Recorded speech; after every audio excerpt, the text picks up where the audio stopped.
Kiss 92.5 Studios in Toronto, Canada.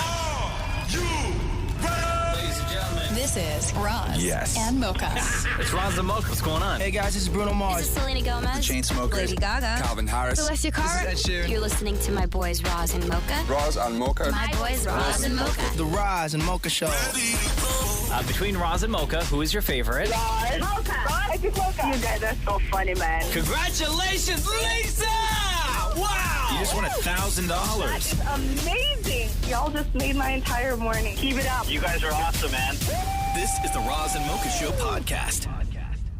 Catherine made me feel sexy yesterday, and I'm still not over it. You know how I always say that and maybe it's not just me, maybe other people have things too. Okay. Like maybe you have a thing that you think should be taken far more sexy than what it is. Me, I've always said this. My ability to efficiently, expertly, and quickly assemble IKEA furniture, I feel should be a much bigger turn on than it is. So hot. Right? Thank you. So I did it yesterday. I'm angry that there is plexiglass separating us right now. Right. Go just tear that jacket right off you. Right. Okay. I don't necessarily need you to be attracted or find it sexy. Okay. I'm just saying people have that thing. People are good at something, right? Yeah. And they feel that it should turn their partner on when maybe it doesn't. Like I always felt that my ability to expertly, efficiently, and quickly assemble without instructions IKEA furniture should be a much bigger turn on than it was. So you're doing that yesterday? So I'm doing that yesterday. What were you putting together? Like a giant PAX wardrobe. Like Schlabluv then? Yeah. Okay. Like the big PAX thing, right? Uh-huh. The 8-foot tall one, right? Yes. 10 minutes. Done. No. Yeah, maybe Solo? 15. Solo. Catherine helped me to put the top on it, and then I went in and zing, zing, zing, zing, zing, doors on, everything else. Yeah. Like 40 minutes, right? Wow. The whole thing was just like done and assembled. Okay, good. And then at one point, Catherine's like, man, I should have made a video of this. Oh. Yes. For Thank the YouTube you. channel. Thank you. Uh-huh. Right? And then what happened? What do you mean then what happened? No, I felt sexy, right? Oh. She didn't have to like throw me in the closet. No, we didn't. She didn't have to like throw me in the closet and make out. It was the acknowledgement that what I was doing was But you didn't take advantage of that situation? Sexy. Like you feel good about yourself. Yeah. You feel sexy and hot. Yes. And you're like, damn, baby, I did this for us. Yes. And then I went and sat on the couch, and she went and sat beside me on the couch. Slow down. Okay. This is a family show. I know. I went and sat on the couch, and then she went and sat down beside me on the couch. And then? She looks at me, Yeah. right, and goes, you should probably go shower. Oh, no. Oh, no. Oh, wait. Follow up. Yeah. You should go shower now. I'm going to follow you. I'm going to join you. No. Oh, no. And you're then I that was like, disgusting, and then I smelly. looked at her, and I was like, yeah, don't you worry, baby. I'm going to go shower in a bit. And she goes, God, I wouldn't be able to sit there like that sweaty.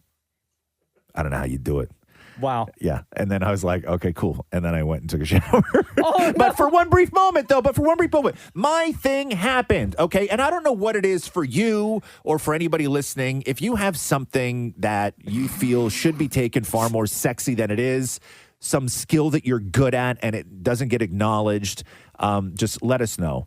Do you not have that? Do you not have that thing that you do so well that you feel should be a turn on, but it's not a turn on? Oh, yeah, like general kind of house chores or when I take the initiative to do something around the house that my wife hasn't asked or brought up in the past. Right. Like I listen. You think you need to be rewarded with physical activity like after when I doing do mundane something. house If chores? I go and I take care of that one thing that I know she really wanted done in the house. Right? You think that I think that it's something like that. Right. It should be meet me in the shower, right? Right, yeah. Okay. Interesting. Yeah. Interesting. But not for you, huh? What's that? It was just your ass stinks, go wash. No, it wasn't my ass stinks, go wash. It was, I'm telling you right now, like it happened where I felt sexy, okay?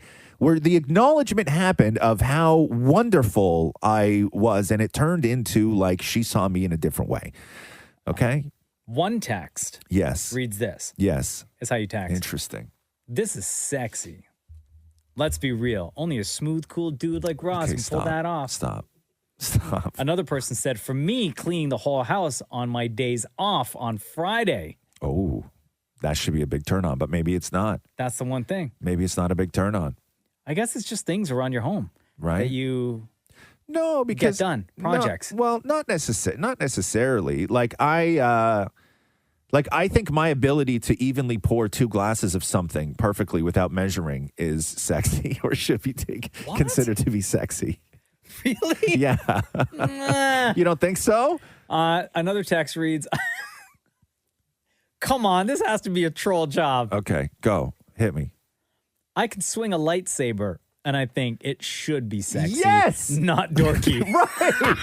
But that's what I'm saying, right? Like you get good at something, and when you're that good at something, you just want it to be a turn on for somebody else. Swinging a lightsaber, building IKEA furniture, right? Sometimes it's that. Sometimes it's that kind of thing that you feel should be a turn on for somebody else.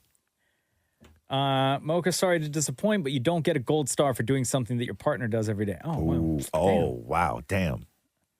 Coming Anyway, I at better you. learn how to swing a lightsaber, I guess. The Roz and Mocha Show Podcast. Roz had a sexy moment yesterday, or a moment that he feels should be recognized. Yeah, and I'm not trying to make a big deal out of it, although it was a big deal, which is I've always said that my ability to efficiently, expertly, and quickly assemble IKEA furniture should be a much bigger turn on than what it is. And yesterday, I got the sense from Catherine that it was because I had to build a PAX unit and stuff for her.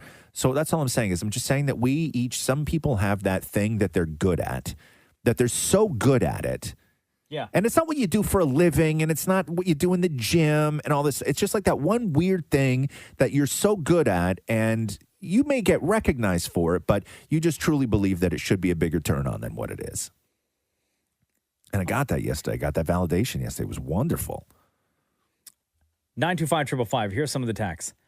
Anytime I show my wife something on Google Docs, Google Slides, and especially Google Forms.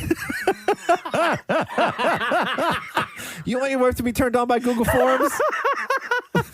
Another text reads, cutting the lawn and making stripes like a golf course. Yes. Thank you. I'm with you on that one too. I have been proud. I can say I have been proud in the past of the way the lawn looks after a nice fresh cut. And I will call my wife out. Hey, babe, take a look at this. Yeah. And she was like, yeah, cool. Right, but it's not sexy though. No, that's right? not. That's a problem. Another text reads, I'm wicked smart. That should be a turn on. Oh, okay, nerd. You can't come to this conversation with just being smart. There was a follow-up to a text we read earlier where the text read, for me, cleaning the whole house on my day off on a Friday. Yeah. The follow-up is, then my wife came in and nothing, all caps, nothing. She looks like nothing was done, even putting up all new lights in the house. And I tell you guys, I'm scared of electricity.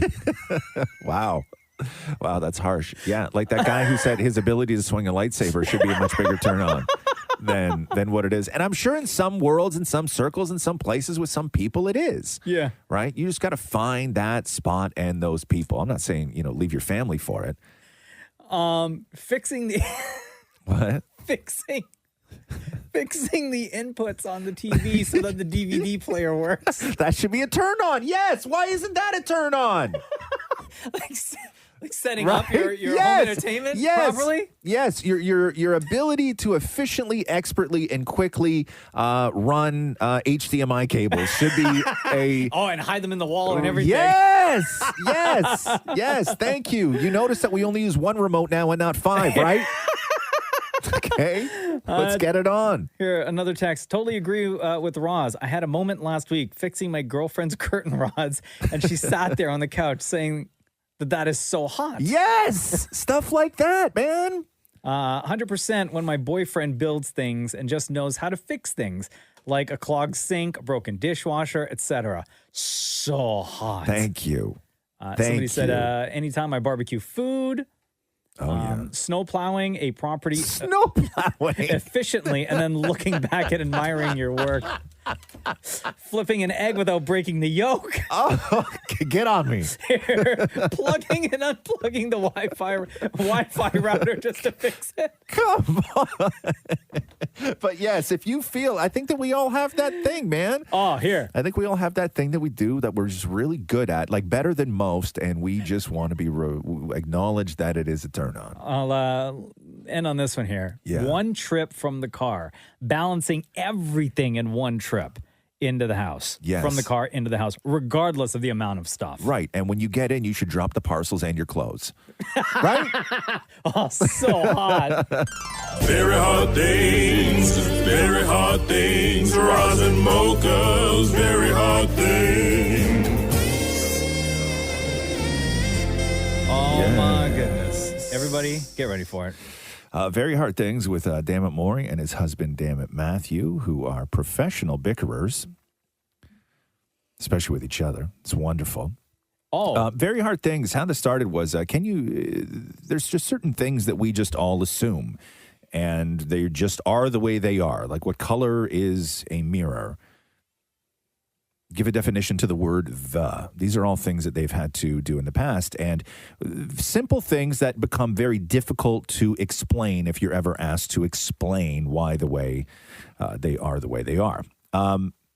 This one is what? This is explain how sight works. So before we get to that, let me actually, because I'm going to read the actual explanation on how sight works, because it's still just as confusing for me. Oh, and then we'll get to see how close the Damnits got to explaining how sight works. So it says, when light hits the retina, special cells called photoreceptors turn the light into electrical signals. These electrical signals travel from the retina through the optic nerve to the brain. The brain then turns the signals into images that you see.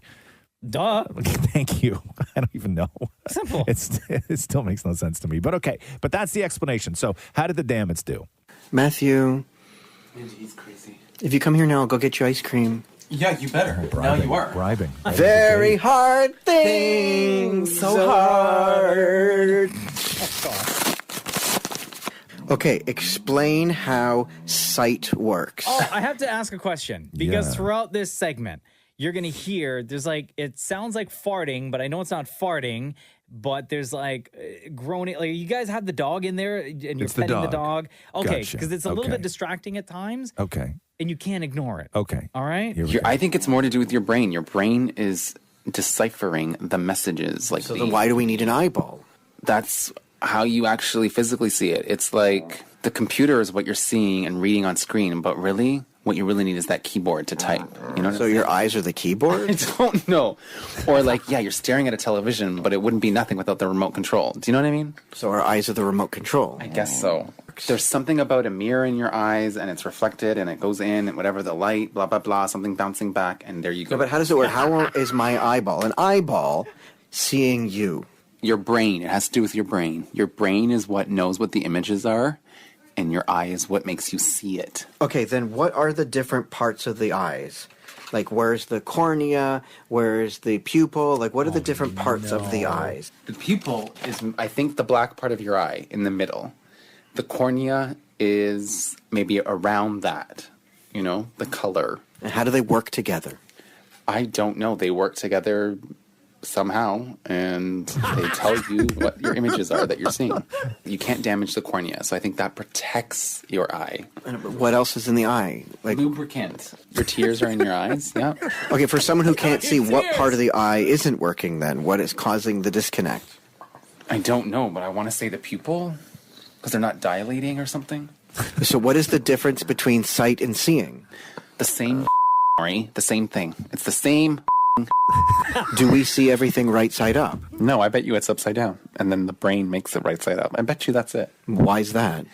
Why do I know? I didn't make the human body, human anatomy, whatever it's called. I told you that's got something to do with the mirror, and it's like transferring it to the brain, signal, something with a signal. Was that hard? Yes. I mean, like, come on now. Like, he was getting there. He was kind of getting there. Yeah. A little bit. Yeah. Something about the mirror. Yeah. Roz and Mocha's very, very hard things. It wasn't that long ago that we started getting messages from people and it started by one person who said that if you listen to the Roz and Mocha Show podcast at half the speed, that it sounds like the conversations are being had by a couple of people who are wasted. Wasted. Like real Hammered. wasted. Yes. And ever since that discovery, people have been listening to the podcast and then finding that one ridiculous conversation, re-listening to that conversation at half speed, and then sending them to us to be like, you have to play this for everybody. Right. The latest one. Oh, by the way, if you find that moment in the podcast, just DM it to us, okay? Yeah. Timestamp and everything. Episode number, everything. Dominic Perconti sent this one from episode 303 of the Roz and Mocha Show podcast. This is when we were having a conversation with Deepa, who also takes care of our DMs, about butterflies. And I don't like butterflies. I'm not scared. Right, I'm not scared of butterflies. Please. Yeah. I just don't like them. Okay, whatever. Yeah. Big deal. Butterfly. Here do we your go. thing. Yeah. You don't bother me. I don't bother you. Why are you so scared of butterflies? It's weird, man. And listening to that convo at half speed, it sounds like this. I mean, I don't have a problem with butterflies. Just don't land on them. Why are you scared of butterflies? I'm not scared of butterflies. I just don't want them on me. But why not? I don't know. I just... Ugh. Because it's like an They're insect. bugs. But why are you scared of butterflies? I'm not scared You of are butterflies. scared of butterflies. If you're walking around in the yard and a butterfly comes like flying close to your head, do you duck? Yes. Really? Do you swat? Yes.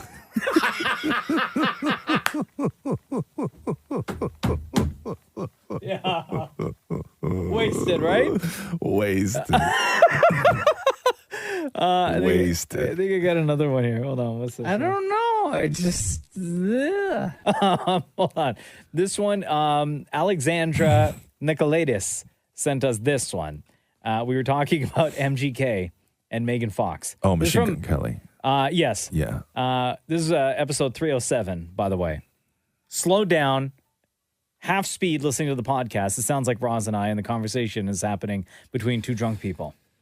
There's just something about them that gives me that, like, Because it's too Angelina Jolie, Billy Bob Thornton, sort of just, it's a little off-putting, and I don't know what it is. I don't know what it is, but it's just, you see them and you're like, blah. This is so dirty. Blah. Like always. No, I don't even think he's dirty. Even when he showers, it I looks think he's dirty. fake dirty. I think he's fake dirty. Oh, right? I don't really? even think he's dirty. He's not a dirty guy. He's fake dirty. Got a lot of drunk opinions. Yes, absolutely. But that's what happens when you're drunk, right? You let I those know, it's opinions fly unfortunate. loose. I know. Feel free, if you are listening to the podcast and you find a moment where the conversation is already ridiculous and you slow it down, you listen to that segment at half speed, you find that moment, timestamp it, episode number and everything, DM it to us, and we'll play it on the radio. The Roz and Mocha Show podcast. So Gaga, cover of Vogue, huge interview, talking about the new film, The House of Gucci. Oh, right. Right, where she plays Patrizia Reggiani, who was the woman who I guess hired the hitman to like kill Maurizio Gucci. Is that who it was? Spoiler alert. Spoiler alert, whatever. It's a true story. She's still alive. But so much is being said about Gaga's Italian accent in what we've seen so far of the trailer. Oh, no. Okay, and so Are people hating it? in this interview, Gaga talks about how she didn't break the accent for, I think it was like 9 months when she was shooting this movie. Like she never broke. She went full like method. Hold on. On And off screen? On and off screen. For 9 months, Lady Gaga was Italian. Yes. So, but Mamma mia. not speaking Italian, speaking in an Italian accent. Right? You can't be serious. Yes. So here's a clip of Gaga in the House of Gucci. I don't consider myself a particularly ethical person, but I'm fair. Gucci. It was a name that sounded so sweet, so seductive. They had it all. Wealth, style, power. Who wouldn't kill for that? So a lot of the criticism is that her Italian sounds more like Russian/Romanian than it does. I was going to say Romania, like a female Dracula. Yes, that it That's what she does sounds like. Italian. So from the Vogue interview, they write this: the trailer has raised a few eyebrows in Italy. The worry being that this may be another bunch of American actors talking like this. That's literally how they wrote it too. Oh, really? Yeah. Oh, that's what it sounds like. Gaga, one of our nation's best Italian American citizens, is sensitive to the subject. Gaga says this, quote, it was the experience of a lifetime making this film because every minute of every day I thought of my ancestors in Italy and what they had to do so that I could have a better life. I just wanted to make them proud. And then when speaking about her accent, she goes, I lived as her, meaning the character of Patrizia Reggiani. She said, I lived as her for a year and a half, and I spoke with that accent for 9 months of that off camera too. I never broke. I stayed with her. So, but it doesn't mean people didn't think it was trash. Right. So that's the worry, though. The worry is that because we all know Gaga's a proud Italian. I mean, she barely talks about being a girl from New York who comes from a very proud Italian family. Italian girl from New York. I'm just a Italian girl from New York. Italian. Good Brooklyn Italian girl. I'm an Italian. So I'm Italian. But I'm Italian. I'm Italian, so. I was a strong Italian female. Italian. I'm Italian. I'm Italian. I'm Italian. I'm from a good Italian family. Aren't you Italian? I'm very traditional Italian. Long Italian family. I'm an Italian woman. You're Italian, you know what those are. It's Italian men, you know. I'm an Italian. I'm an Italian. From an Italian family. Italian. I'm Italian. Pretty much anything Italian. I'm very Italian. I'm very Italian. Listen, you can't be spitting that and not be able to perfect that accent. Yeah, and listen, I'm no expert on accenting, but to me, it doesn't, like when you listen to like Donatella Versace say something in English, right? That's like an Italian accent. And it's very different from what Gaga's doing. So maybe this is like the movie version of an Italian accent. I don't know. I'm very Italian. She is. Mamma mia. I don't consider myself a particularly ethical person. Yeah, Russian, but Romanian. I'm fair. There's not enough rolling. It was a name that sounded so sweet, so seductive. They had it all. Wealth, style, power. Who wouldn't kill for that? Yeah. Right? You know what I mean? Like there's a little Dracula in there. Little. There's a little tiny bit of that in there. But who am I? I mean, I think Gaga's a great actor. I thought she killed in A Star Is Born. I thought she was dynamite in that. I think she's like a talented actor. But, not everybody can do it. The accent. No, right? and she's very Italian, by the way. I'm very Italian. The Roz and Mocha Show podcast. Roz, you were going to love this, man. Why? What are we doing? Deepa's here. Hi, Deepa. Hi. Deepa had a ghost encounter. Oh, for God's Yes. sake. But it is Halloween week, so I figured, listen, we got to hear the story. I don't know the story, by the way. Deepa's last ghost encounter, by the way, was the time she turned the faucet on in the No, bathroom and I did forgot she not turned the turn- faucet on in the bathroom. That is not what happened. Got in the shower and then got Yeah. out and thought that the faucet turned Yeah, on. exactly. Yeah. Okay. I was doing a segment for breakfast television, and we were going to this house where this guy does seances. So his name is James White. He's been doing seances for many, many, many, many years. And they're like, oh, you want to go to this house and do a seance? I was like, nah, I'm not doing a seance, but I will talk to this guy about what he does. So we go to this, it's like a Victorian farmhouse. You walk in, beautiful house, built in the 1800s. You don't feel weird about anything. So he was explaining that the house itself isn't necessarily like, quote, haunted, but it became a place where people would send or like donate toys to. So they have 1,500 porcelain dolls in this house made from like real children's human hair. Oh, and God. It's like, I just can't with porcelain dolls. They already freak me out. But he was saying maybe like 13 years ago, a toy set was given to the house. And that's when people in the house, I guess like housekeepers or whatever, started to report like activities, strange things happening. He had all these toys displayed on the shelf. And I'm like, I'm not touching any of this stuff. Like you said, there's negative energy. I'm not touching it. I will happily look at it, but that's it. That's all you're getting from me. So before we start like filming, him and I think the camera guy, I think they were outside. So it was me and the producer alone in this house together, okay? With all them porcelain dolls. With all the porcelain dolls.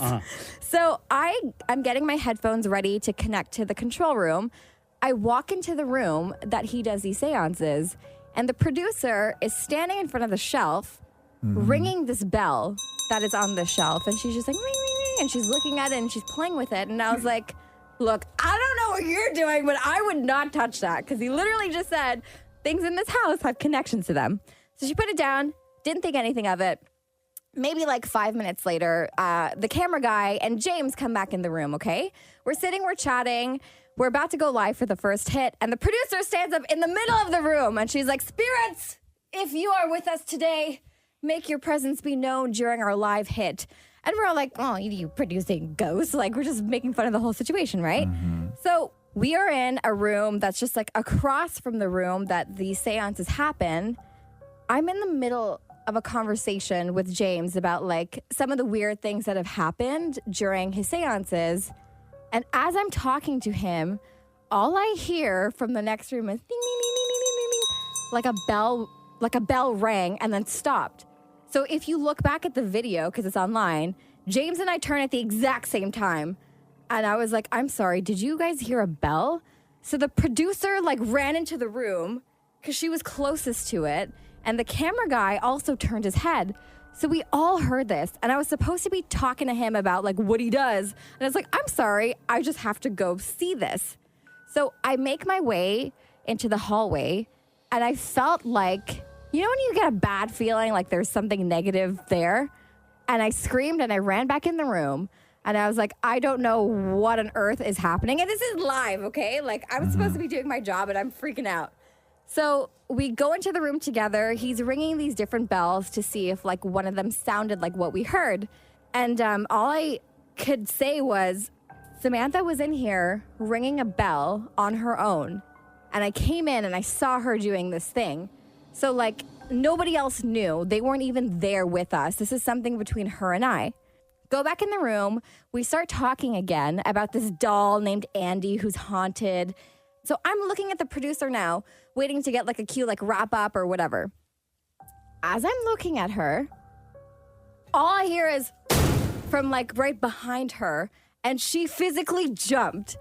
So I saw this happen, and I was like, what on earth? Because you can hear it, and nothing fell. So she ran in the room. She's petrified. I'm like, what is happening? And then you have James like, oh, if you were here, give us more. And I was like, please stop. I don't think I want to be here anymore. I'm just going to stop you real quick, Deepa. Yeah. Look at Roz's face right now. No. Roz. Is there a chance? Want to hear any of this. Deepa, is there a chance that the guy who makes his living doing seances in a house that he's filled full of creepy dolls has things in the house to sell the business, to leave the people who enter the house with a story that they tell about going to this guy's house where things happen and oh my God, you're not going to believe it. And Andy the doll is haunted and you're a mark. Like he saw you coming a mile away. Okay, here's the thing. That is what I thought. The thing that was scary to me was the bell. Because the bell that rang, that was something that only Samantha and I were together for. So they weren't there.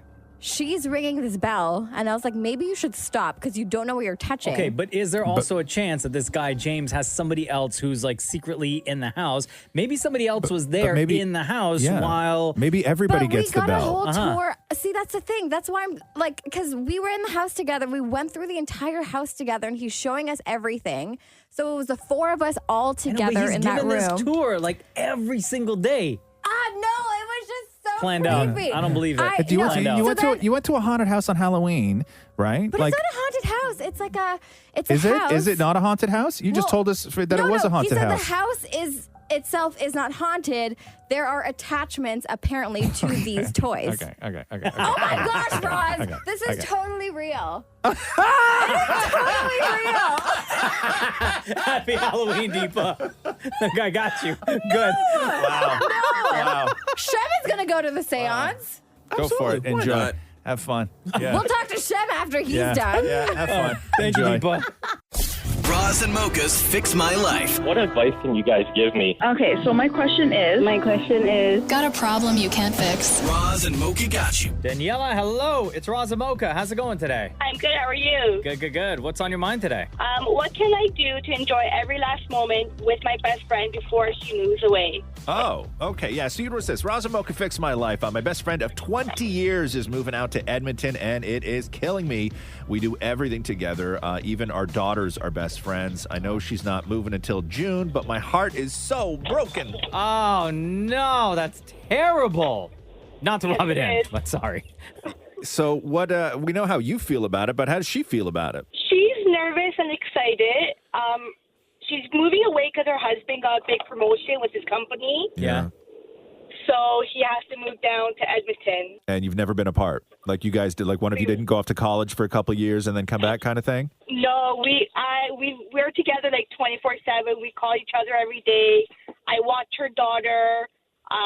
We do like everything together. Yeah. Oh, no. I think that this is a conversation. I mean, we can give you ideas on things to do, but I really think that this is a conversation that you guys should be having together. As far as how you guys both want to spend your last little while together before she moves away. Wait, is this like a permanent move, or are they going to come back in a bit? I don't know. Oh, okay. Like I said, her husband got a big promotion, so I'm not sure what's happening. Okay. Yeah, I would say that you guys should figure it out together. I generally, in situations like this, I usually don't like to break script, meaning when you feel that you only have a little bit of time with somebody, you wind up getting these ideas of doing things that neither of you would ever suggest doing if she was never moving. You know what I mean? And then you wind up doing things that like are just out of character for both of you. Like I would sit down with her and figure out all the things that you guys love doing together and all the things that you've loved doing in the past. And I would just, make the commitment. I think that it's not about an event. I think that what it is just a commitment to the both of you where you guys say, hey, listen, whether it's, once a week or twice a week or whatever it is, whenever your lives allow it, you are committed to doing stuff. You're committed to spending time together. And I think that that's it, because the closer she gets to moving, the less time she's going to have. Things are going to get crazy. Exactly. Things are going to start to get crazy. So I think that what you're looking for is to just have the conversation about commitment. Okay, that sounds like a great Have idea. you guys had that conversation yet? Like, I mean, not to the extent that Roz just gave, but have you had like a convo as to, before you take off in June, here are the things that we would like to do together? I try not to bring it up a lot because I get very emotional about it. Yeah. So it's very hard for me. Yeah, of course. Of course it is. You're upset, huh? Yes, Can I ask you a question? of course. Does she feel the same way about you, or is she moving to get away from you? Dog, come on, man. No. Why you gotta say that? Daniela, don't listen to him. Man. Why you gotta be that way? After you just finished saying all these nice things. I don't know. Maybe and giving all these wonderful suggestions. And everyone right now is bigging you up. I don't know. We're only getting one side of the story here. We're getting one side of the story. I think maybe you're clingy. I don't know. No, I think she feels the same. It's just that she's not as emotional as I am. Yeah, that's hard too. But I don't think that you need to hide that. I don't think just because you guys may not be the same way with expressing emotion, I don't think that when you have these conversations with her that you should worry that you should try and hide it. I think that if you were I don't. okay, good. I don't. Okay, good. Yeah. Yeah, I tell tell her straight out. And if you're like, Yeah. hey, listen, I know you're not a crier, but I am, so I'm going to probably be crying a whole lot more than you are. That's just the way Yeah. this friendship has been over the years. You know that, right? Yep. Yeah. But have that combo with her. I will. Thank you. Prior to the clapback, Roz gave some really, really good I don't suggestions know. there. I don't know. Maybe you're a lousy friend. I don't know. Thank you. All right, Daniela, much love to you, bro. Thank you so much. Roz and Mocha's Fix My Life. On Kiss. I don't know what happened with a lot of Bell Canada or a lot of Bell Cellular customers woke up today and their clocks had been changed. What do you mean? They did it this weekend. But it's next weekend. It or is next I guess weekend. This coming weekend. Yeah. So everybody was like waking up to the wrong time. But the time change in the past, when did it? 3 years now, maybe? Yeah. That they changed it, or 4 years that they changed, or maybe longer that they change it to like later in the year. How are they going to mess that up? I don't know. Because it What's used that- to be what's that, Maury? earlier. It used to be earlier than what we know now. Is it? Was it? Yeah, it was like 3 weeks earlier. No. Or 2 weeks. Really? Yeah, it was. It really was. Yeah. I know nothing And then about they that stuff. and then they switched it. How can you just switch it like that? Well, the world came together and was like The world came together, and I didn't know about this? No, the Here's parts what I think happened. the parts of the world Yeah. who still deal with the time change. Right. I think Alberta Here's what- recently, like 2 weeks ago, they were having a meeting about like not doing it at all. Yeah. But they still are. And here's what I think happened. So whoever Googled it at Bell to set all the phones and stuff. You think they Googled it? No, they didn't Google because it. last year was November 1st, 2020. So I think they Right. just did the same thing again, and they thought it was November 1st again. But it wasn't November 1st. November 1st is today. Right. No, but last year the times went fall back on November 1st. Yeah. Yeah. Right. So then it should have happened last night into today by your explanation. That's what they it did. did. That's what it did. Oh, so this morning? It was Yes. this morning. Oh. Yeah, because normally it happens Saturday into the Sunday, right? Correct. That's right, Yeah, but it happened this morning. So people woke up this morning with So they their looked at the wrong calendar. with their clocks changed. So I guess everybody would be like what, like late an hour? Fall back. So it would be Because we get the 5 extra hour in the fall, right? Correct, yeah. If they so woke up at 6 a.m., it was if you'd 5 be- a.m. No, you'd show up to work an hour earlier. you'd show up to work an hour earlier? Yeah. Yeah. Hold on now. Hey, so what's wrong with that? Hold on. Your day starts an hour earlier if you fall back. Bro, come on. I have to explain time change to you? Spring forward, fall back. No. Yes. That's how the poem I know, goes. I know. It's first of all not a poem. Okay. No, they would be late today. No, they they would wouldn't. be early. They'd be early. Fall back. Hold on. Dog, come on. Are you Dog. serious? So look at it this way, Roz. If you woke up this here we morning, go. right? Yeah. And the clock. What time do you normally wake up? Huh? What time do you normally wake Let's up? say 4. 4 o'clock. Yeah. Right? I didn't even hear you. So if you Okay. woke up at Yes. 4 normally, Yes. your clock would say what? Because I went back, my clock would say 3. 3. Correct. No, Which no, no, is- no, no. yes. Yes. Spring forward, fall back. Yeah. Okay. That's okay. the poem. Okay. Right. Yeah. And Right. then you'd come to No, no, work. no, no, no, no, no, no, no, no, no, no, no. No, because you gain an hour, right? We get an extra hour of Which sleep means in the back. fall. Right. Which Yes. means we fall back. Right. So if you wake up normally at 4, Mm-hmm. you would wake up now at 3, which is the extra hour. 3 on the clock or 3 in real time? 3 on the clock. Which is not real time. No, Let me I put wouldn't it to you wake up. this I way. wouldn't wake up at 3 on the clock. I would still wake up at 4. My alarm would still go off at 4. But in your It mind, would just it's 3. it would not be 4. No, My, but the- if the clock goes back, my alarm is not going to go off at 3. My alarm's still You're- going to go off at 4. No. no, But the he's right. clock will have changed. Yes. Correct. But Sure. actual time You're still waking wouldn't up at 3, have. man. You're still waking up at the new time. How are No, you but not understanding the this? way we're I'm not. explaining it to you I'm is- not. No, I'm not. Bro. Bro. Okay, if you change okay. Is he playing with us? No, I'm I not think he playing is. with you. All right, I think he's really confused. Listen. No, there's no way he can. 3 be out really of the 4 of us understand Okay, how time listen. works. No, but I know what he's saying. Like, if you did not change your clock, Correct. and you just followed the rules, you'd Yes. be waking up at 3. Okay, but for everybody else, Yes. right? Technology is your phone will automatically, let's minus this Bell Canada mishap, right? okay. Your phone will automatically change times for you. Right. So your body thinking that it's 4 a.m., right? Your clock on your phone would have already changed and will go off at 4 a.m. 4 a.m. Right. But your internal clock is an hour later. Right. Earlier. Earlier. No, later. You don't know. No, later than what your clock on your phone says. I almost have Shem convinced I'm right. Look at his No. face. I'm just going to leave the conversation. Yo, here we it's not. I'm telling go. you. Listen, zoned out. If the show starts at 6 a.m., Right. right, and you Yes. fall back an hour, that's 5 a.m. Let me put it to you this way. So if you're working... If you normally get up at 2 a.m. to go pee... Oh, my God, dude. Here we go. This is... First of all, I here's do. the I thing. do, but I do. That's why I'm but I saying do. But I this. do. Well, here's the thing. If you went back to sleep now, thinking that it was 3 o'clock, then Right. yes, you would be an hour late. Oh my God. What's the text people saying? What are they It's saying true, on text? though. Anything? Yo, WTF is going on. LMAO. Okay. So wait, you were playing us? Okay. What? Like you Somebody believe said you or this do you is the believe best. us? Someone No. goes, you guys are all dumb. How can four people not figure this out? No, Okay. listen, No, one somebody person said- cannot Okay, figure this out. Okay, what they say? Somebody say you would be late an hour. Roz is right. Yo, Roz is right. Yes. Act in state of mind. Thank you. How are you late an hour?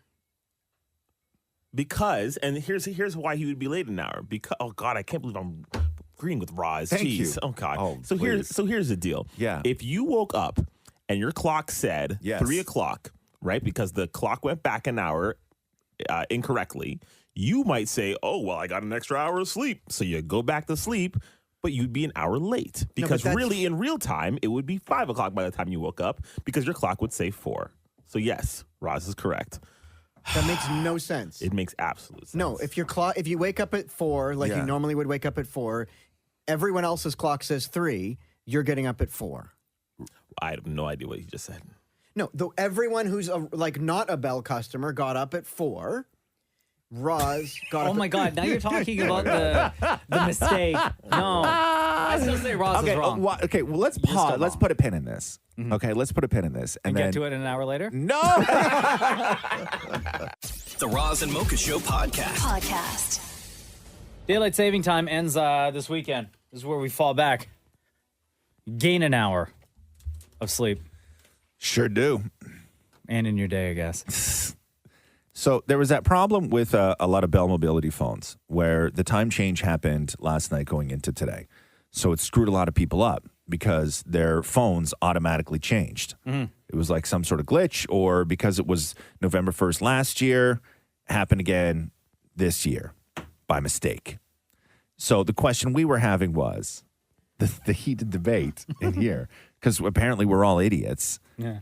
The question was, if you were one of those people where Yeah. the clock went back Yes. accidentally, your time changed on your phone, Yes. and your alarm went off, Yes. would you be late or would you be early to work? You'd be early.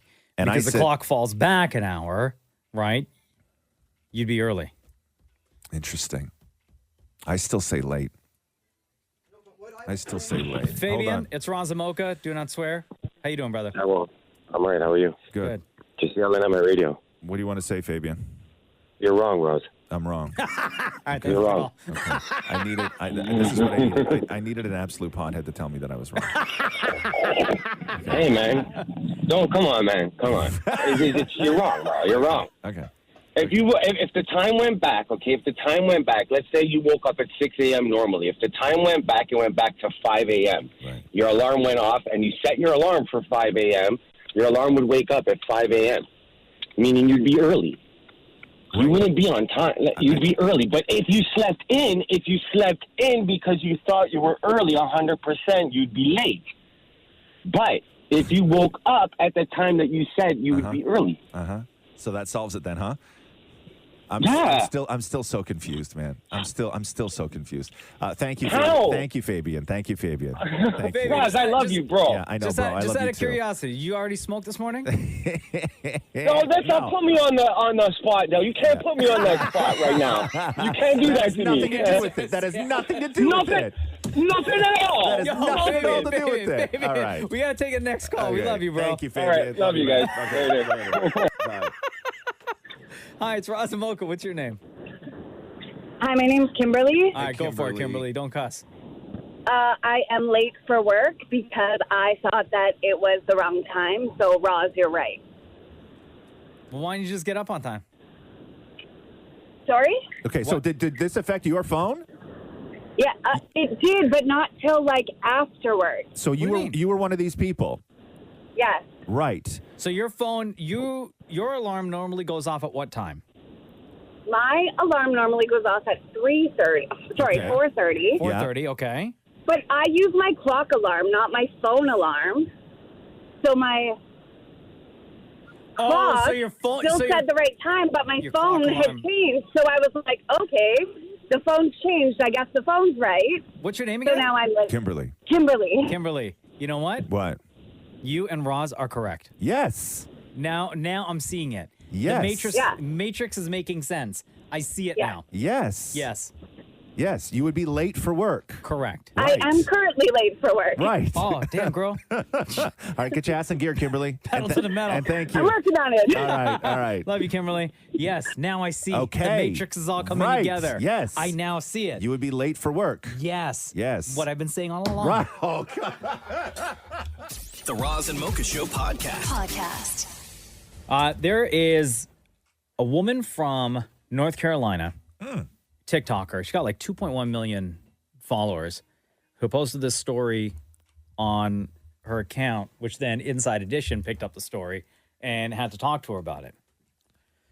And I guess she did this as part of a warning to other women out there who are also dog owners. Okay.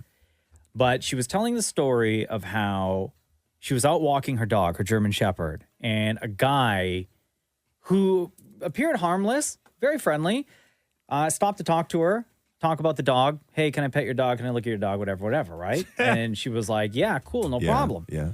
And then the guy, and this is weird. This is where the story, for me at least, gets weird, where the guy was like, hey, I like your dog so much. Do you mind if I take a picture of your dog? Mm-hmm. That's weird. Right?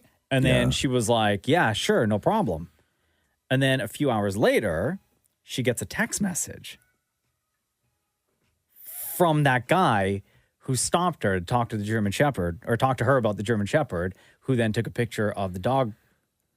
He said he was taking a picture of the dog. He's taking a picture of the dog collar because on the dog collar, Oh, now I got you. we'll have her phone number. Okay, so Right? is it okay to get somebody's number off the tags off their dog and then call them? So he starts texting her. Listen to her tell the story. I was the rest thinking of in it. my head, I said, I don't know anybody by that name. How did you get my phone number?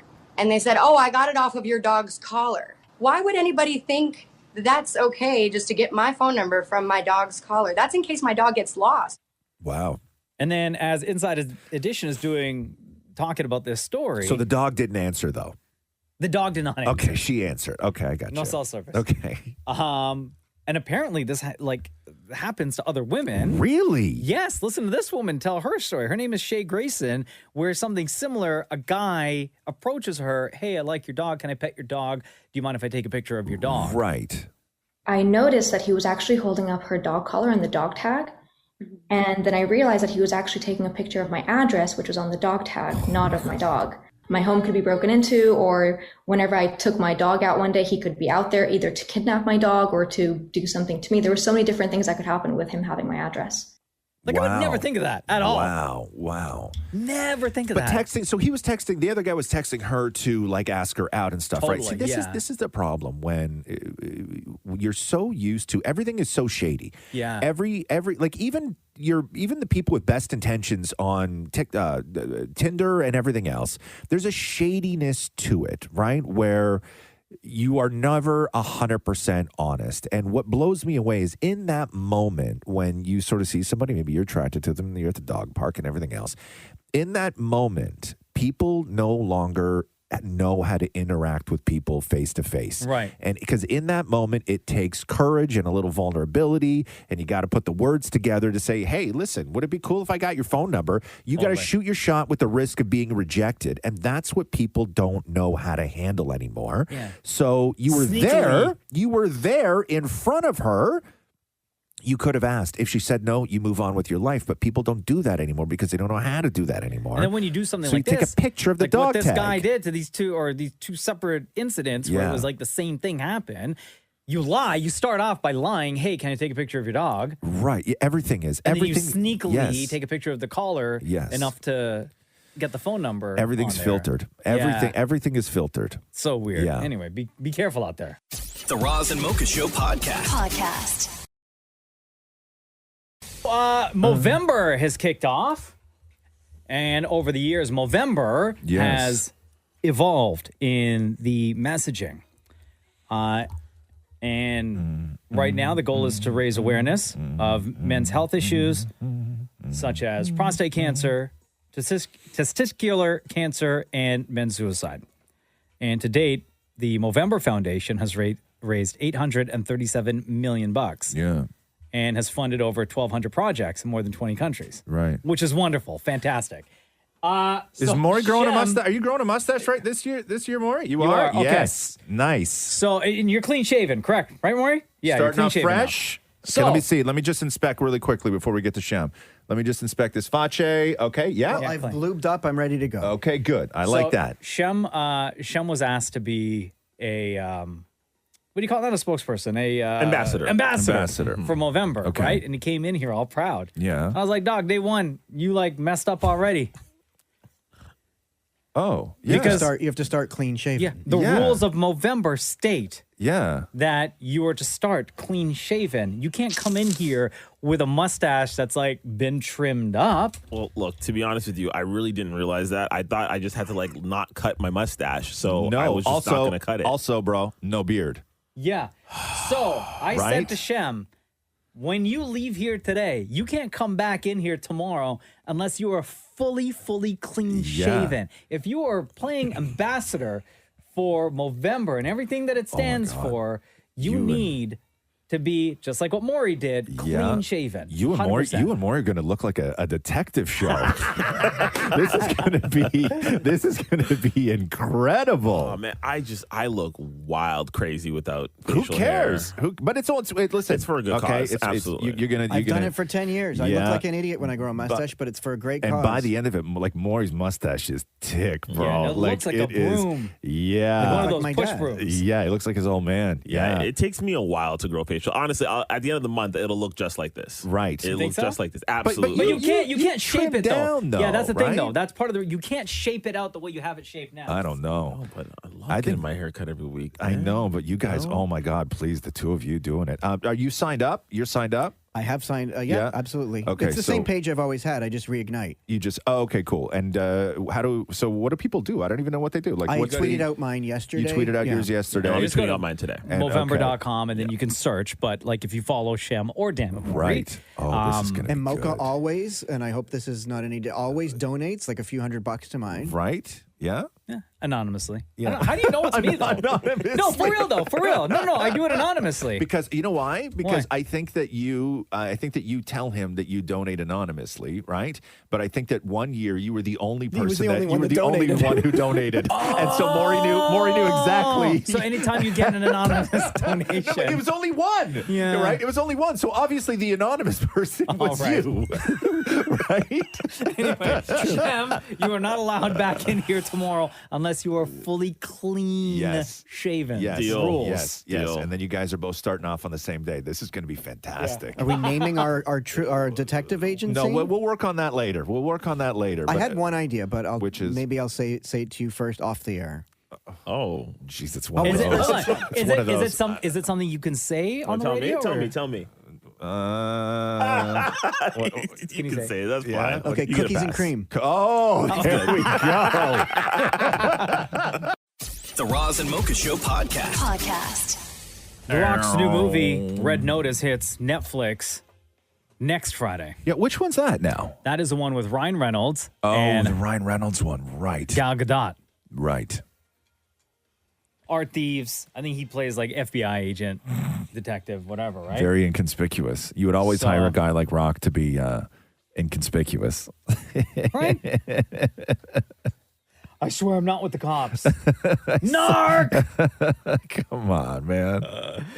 So that's on Netflix next week. So he's out like promoting the movie, right? Yeah. And he was on a show called the Jess Gaggle Show with Sirius XM. And they brought up the fact that a lot of times in some of these rock movies, there's a Vin Diesel joke thrown in. Right. Or a Vin Diesel joke made in and around The Rock. Because we know their storied history. They just hate each other. Yeah. They can't work. They don't play They nice. don't like it. He has said they are just not the same kind of guy. He told Vanity Fair, I think last month, there's a story that the two of them tried to like talk things out. Yeah. And the conversation didn't go well. Yeah. So it's best that they just kind of Leave each other alone. Stay separate. You do your movies. I'll do mine. Yeah. Stay of each other's lives. And that's it. Out of each other's lives. Yeah. But apparently these jokes keep showing up in rock movies, which doesn't help the situation at all. No. So The Rock was asked about this. Listen to this. Julia and I also truly admired you for putting in a really, well, this is probably Rawson too, but you put in a really good Vin Diesel joke. It worries me that it's just going to set everything off again. You had to know.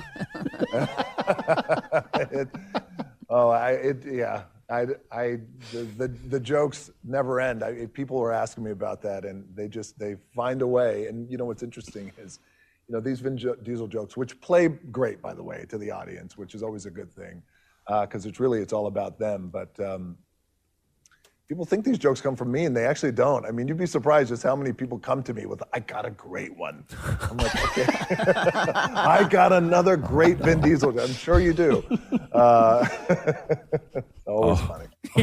Oh, wow. But come on. Wow. Like, you have to know that when you're filming a scene and something is said by somebody, that it's in reference to. If the Rock didn't want that joke in the movie, that joke would not be in the movie. Right. So, like, at some point, It's The Rock's joke. and you choose to leave that joke in there, knowing that every time a joke like that pops up on screen in one of your movies, it hurts Vin Diesel just a little bit more. Wow, or fires him up. I will say this too. What I want to know is, I'm sure that was not option one for a Vin Diesel joke. I'm sure he was presented with probably 3 or 4 far worse different versions of what they can say about Vin Diesel. This just happens to be the one they went with. And he probably like laughed at every single one of them. Yes. Like, that's good. Maybe save that one. Yes. Maybe let's rework this one. Yes, but I love how he spins it as, this is just, it's not about me or Vin. This is just for the fans. They love it. He knows how to play the game, huh? Bro, so good. You just won another So one. good. Roz and Mocha's Fix My Life. What advice can you guys give me? Okay, so my question is. Got a problem you can't fix? Roz and Mocha got you. Noah, how you doing, man? It's Roz and Mocha. How's it going, guys? Good, buddy. Noah, welcome back to the Roz and Mocha Show. We know you're a big fan of the show. I believe you've been on the podcast a couple times. I see your name pop up on Twitter a lot, and you text into the show a ton. So welcome back, bud. Thank you. What's going on? How do I get over the passing of my grandpa? We were so close. Oof, yeah. man. You wrote us this, Razamoka FML. How do I help my mom and my grandmother get through this, the passing of your grandfather? And also, what things can I do when it comes to the holidays to make things easier? How long ago did he pass? 2 weeks ago. Oh, yeah, that's tough. Oh, man. No, I'm so sorry, dude. Thank you. Yeah. How old was he? 90. 90. Wow, Jeez, what a yeah. life, though. Yeah. Yeah, but the sad thing is we weren't expecting it, right? So. Well, you have to sort of a little bit be expecting it. Yeah, that's true. You know what I mean? Like, you know, 90 years old. He wasn't 50. Yeah, No. and I don't mean that in a crass way. I mean that No. I mean that, you know, when you got somebody in your family that gets to the age of where, you know, you stop sort of worrying about them not being around, and you have to kind of look at the gift that that it was, you know, having a life until 90. Yeah. He wasn't going to live to 120, right? No. And I'm not trying to downplay this at all, No. but I want you to sort of put this in your head as every thought that you need to have about him needs to be a celebration. Yes, it hurts. Of course, it Yeah, it hurts. does. Yeah. I will say this, and I say this all the time to anybody who we've talked to, which is when it this comes is to my favorite quote from Roz when it comes to this stuff. Okay, is that it never gets better, but it does get easier. Yeah, that's true. Right, and That's what people have told me. you just got to go. You just got to go through it. Now, when it comes to what you can do for your grandma, you know, she's heartbroken right now. This is somebody, I don't know how many years she spent with your grandfather. 63 years. 63 years. Wow, incredible. That is a big part of her that passed away as well. And I think that you, just being the sort of grandkid for your grandmother and your mom, I think that you need to just ask them what they need from you.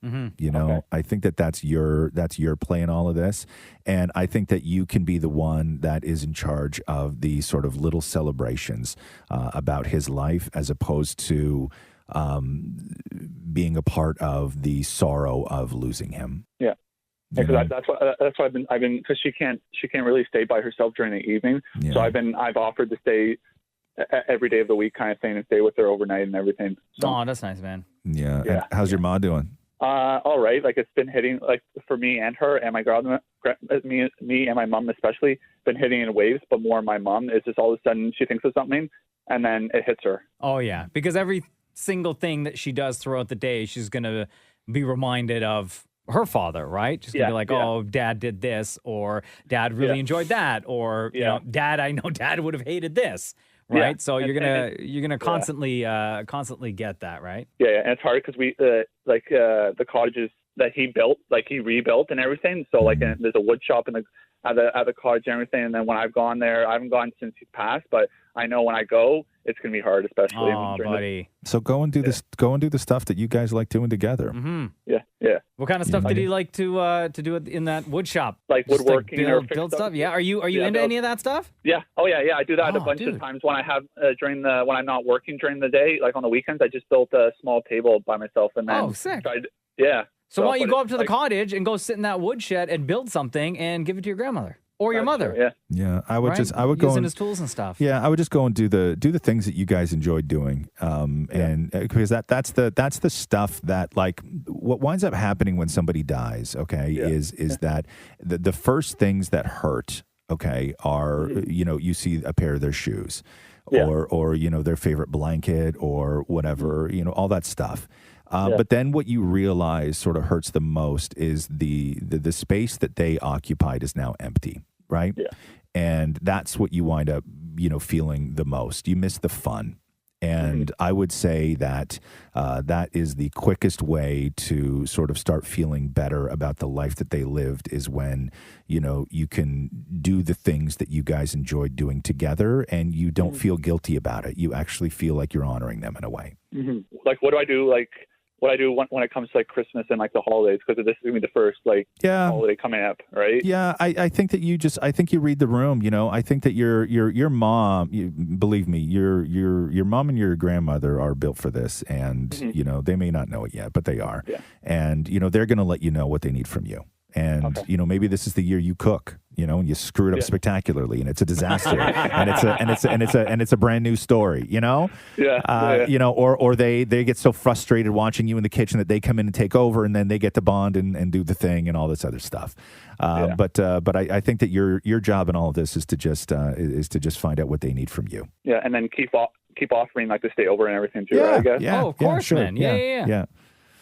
Does that help, Noah? Yeah, it kind of does. And thanks again for letting me. Kind of. Come on, man.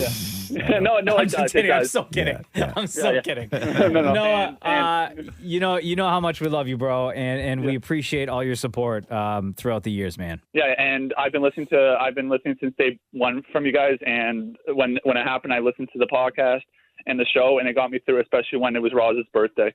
Oh.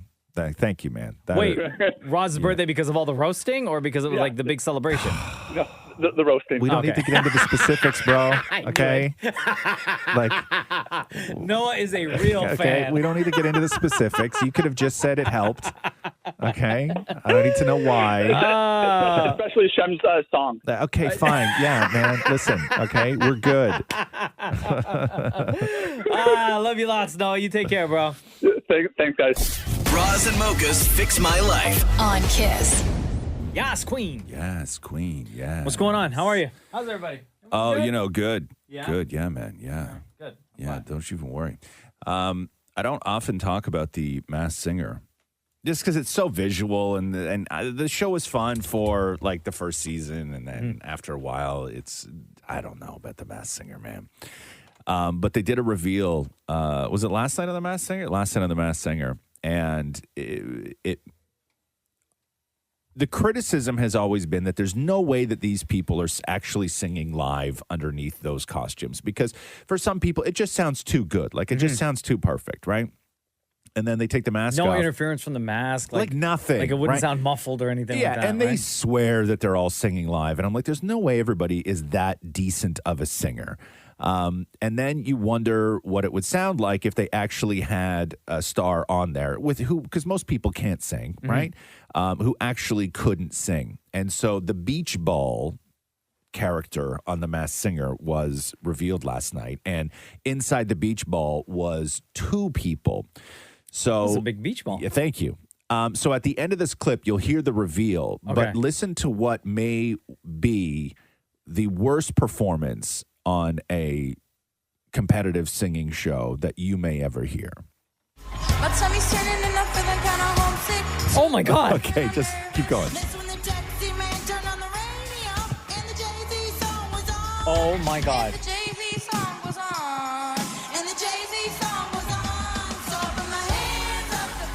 Oh my God, this is so bad.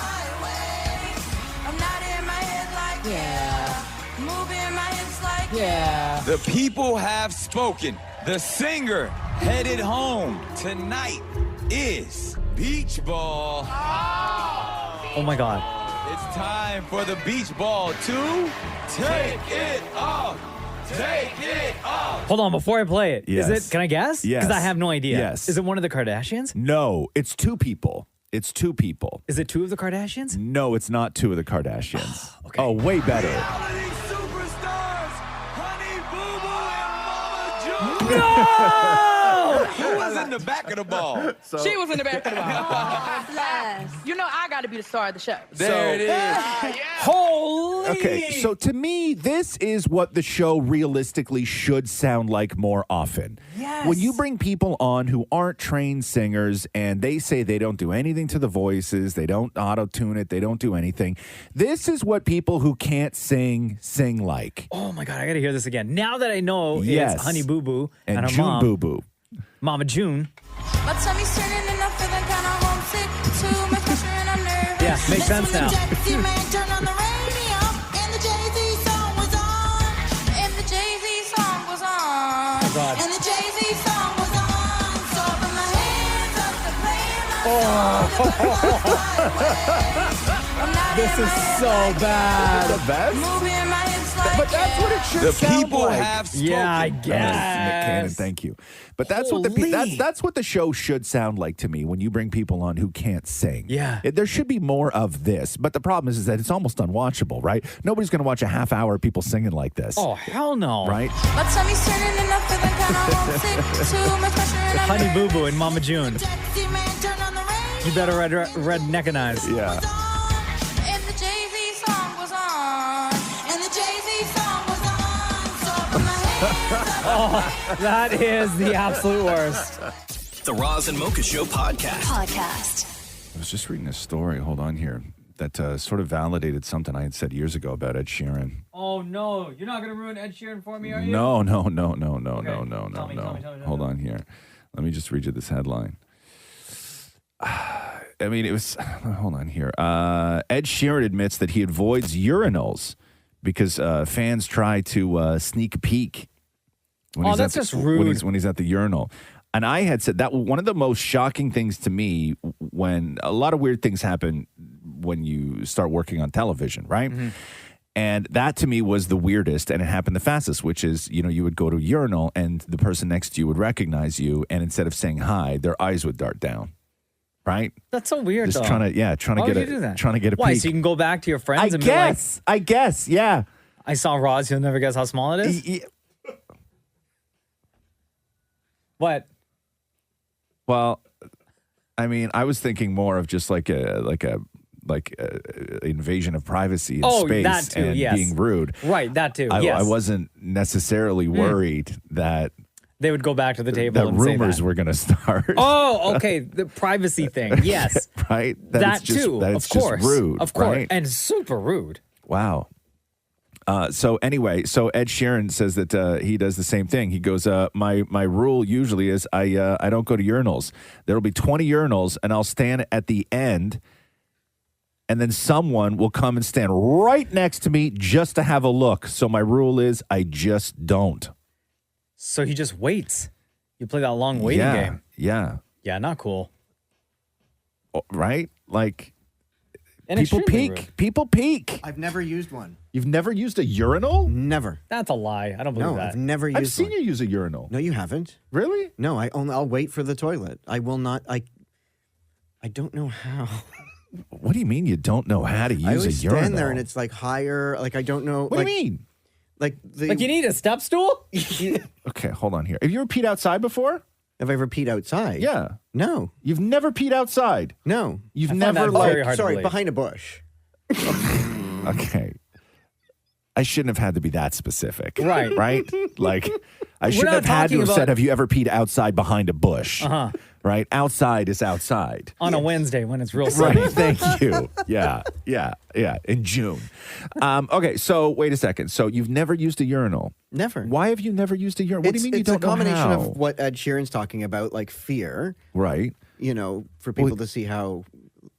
Rumors. Oh, sorry. Okay. Yeah. Rumors. Right. And I always stand there and I'm like, I'm not really like, I'm more comfortable peeing into a toilet because it's lower versus a urinal, which is higher. It's not a chest height, though. It's like low enough for I you always to have be able like, to. When I tried once, I had to stand on my tiptoes. On your tiptoes. Yeah. How old are you, though? 4?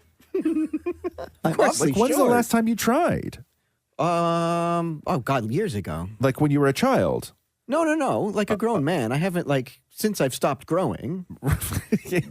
So if you go to if you're at an arena watching a hockey game, or you're at a I'll stadium stand. I will stand there and wait at a baseball for, game, I will stand and wait. or at a concert, Stand and wait. you will wait for Or I'll wait until a I stall. go home. Right. Yeah. You wait for a stall. Did your dad never take you into the bathroom and show you how to use a urinal and all that stuff? No.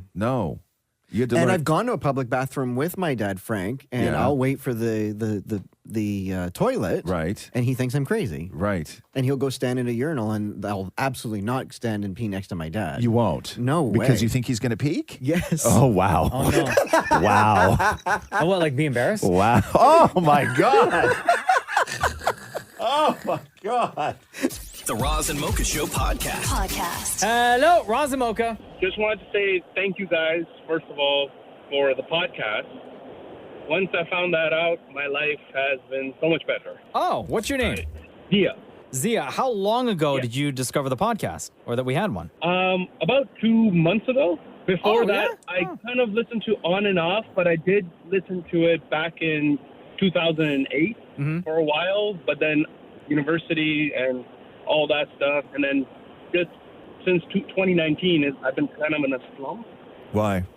Early 2019, around March, my son passed away. He was 1 month old. Oh, buddy. So sorry to And hear then that, man. After that, it was the pandemic, right? The lockdown. Yeah. Oh, Me and back to my back. wife were Yeah, like- crushing. Exactly, yeah. So we were at Sick Kids. We lived there for almost a month, and Ronald McDonald was close too. So we just kind of crashed in there, right? So Yeah. after that, we moved out, and then since I was not the same, I guess my wife kept telling me I was too quiet, just lazing around kind of thing. And then just 2 months ago, we got into a lot of fights, me and my wife. But then 2 months ago, I started listening to you guys, and I kid you not, a lot of the FMLs and Ask Roz and Mochas really hit home. Yeah. And I'm not kidding. Roz's advice were bang on. Always. Yeah, 100%. So I was just like, yo, these guys just got me so hard. And then after that, now my wife is really happy with the way I am. Even I'm feeling good, right?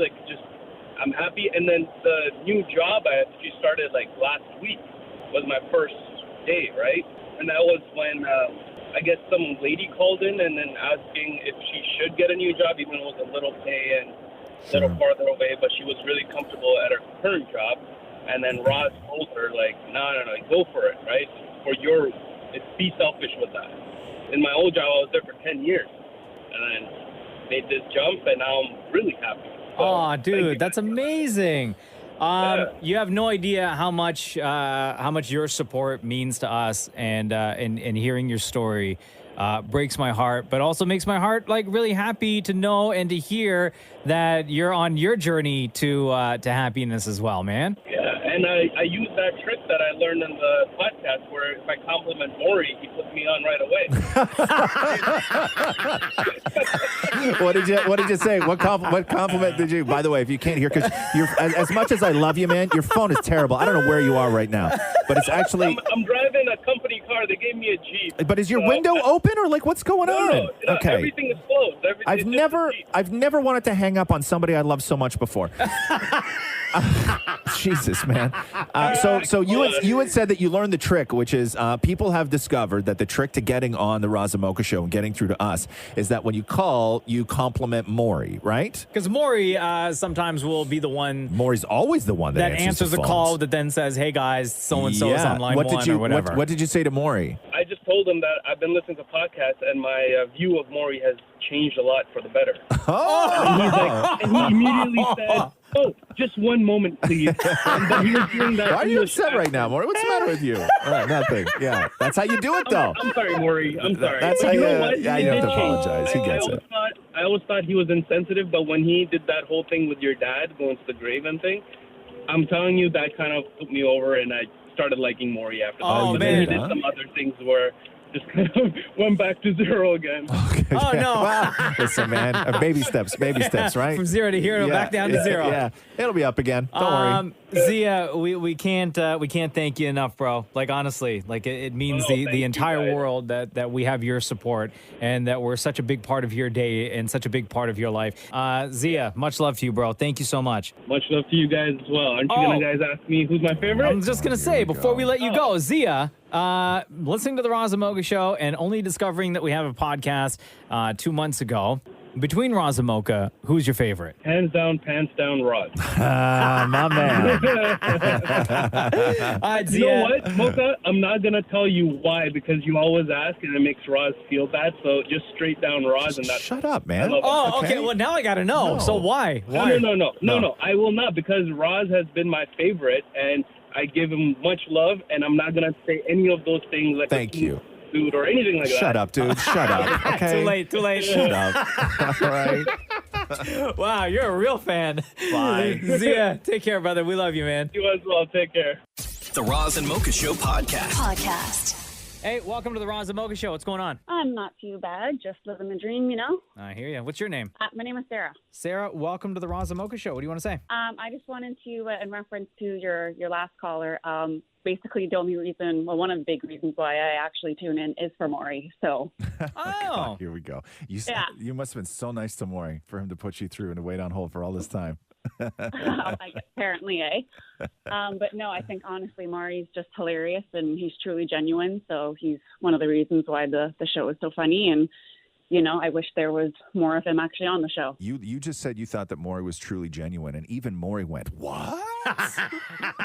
Well, you know, when, that ain't true.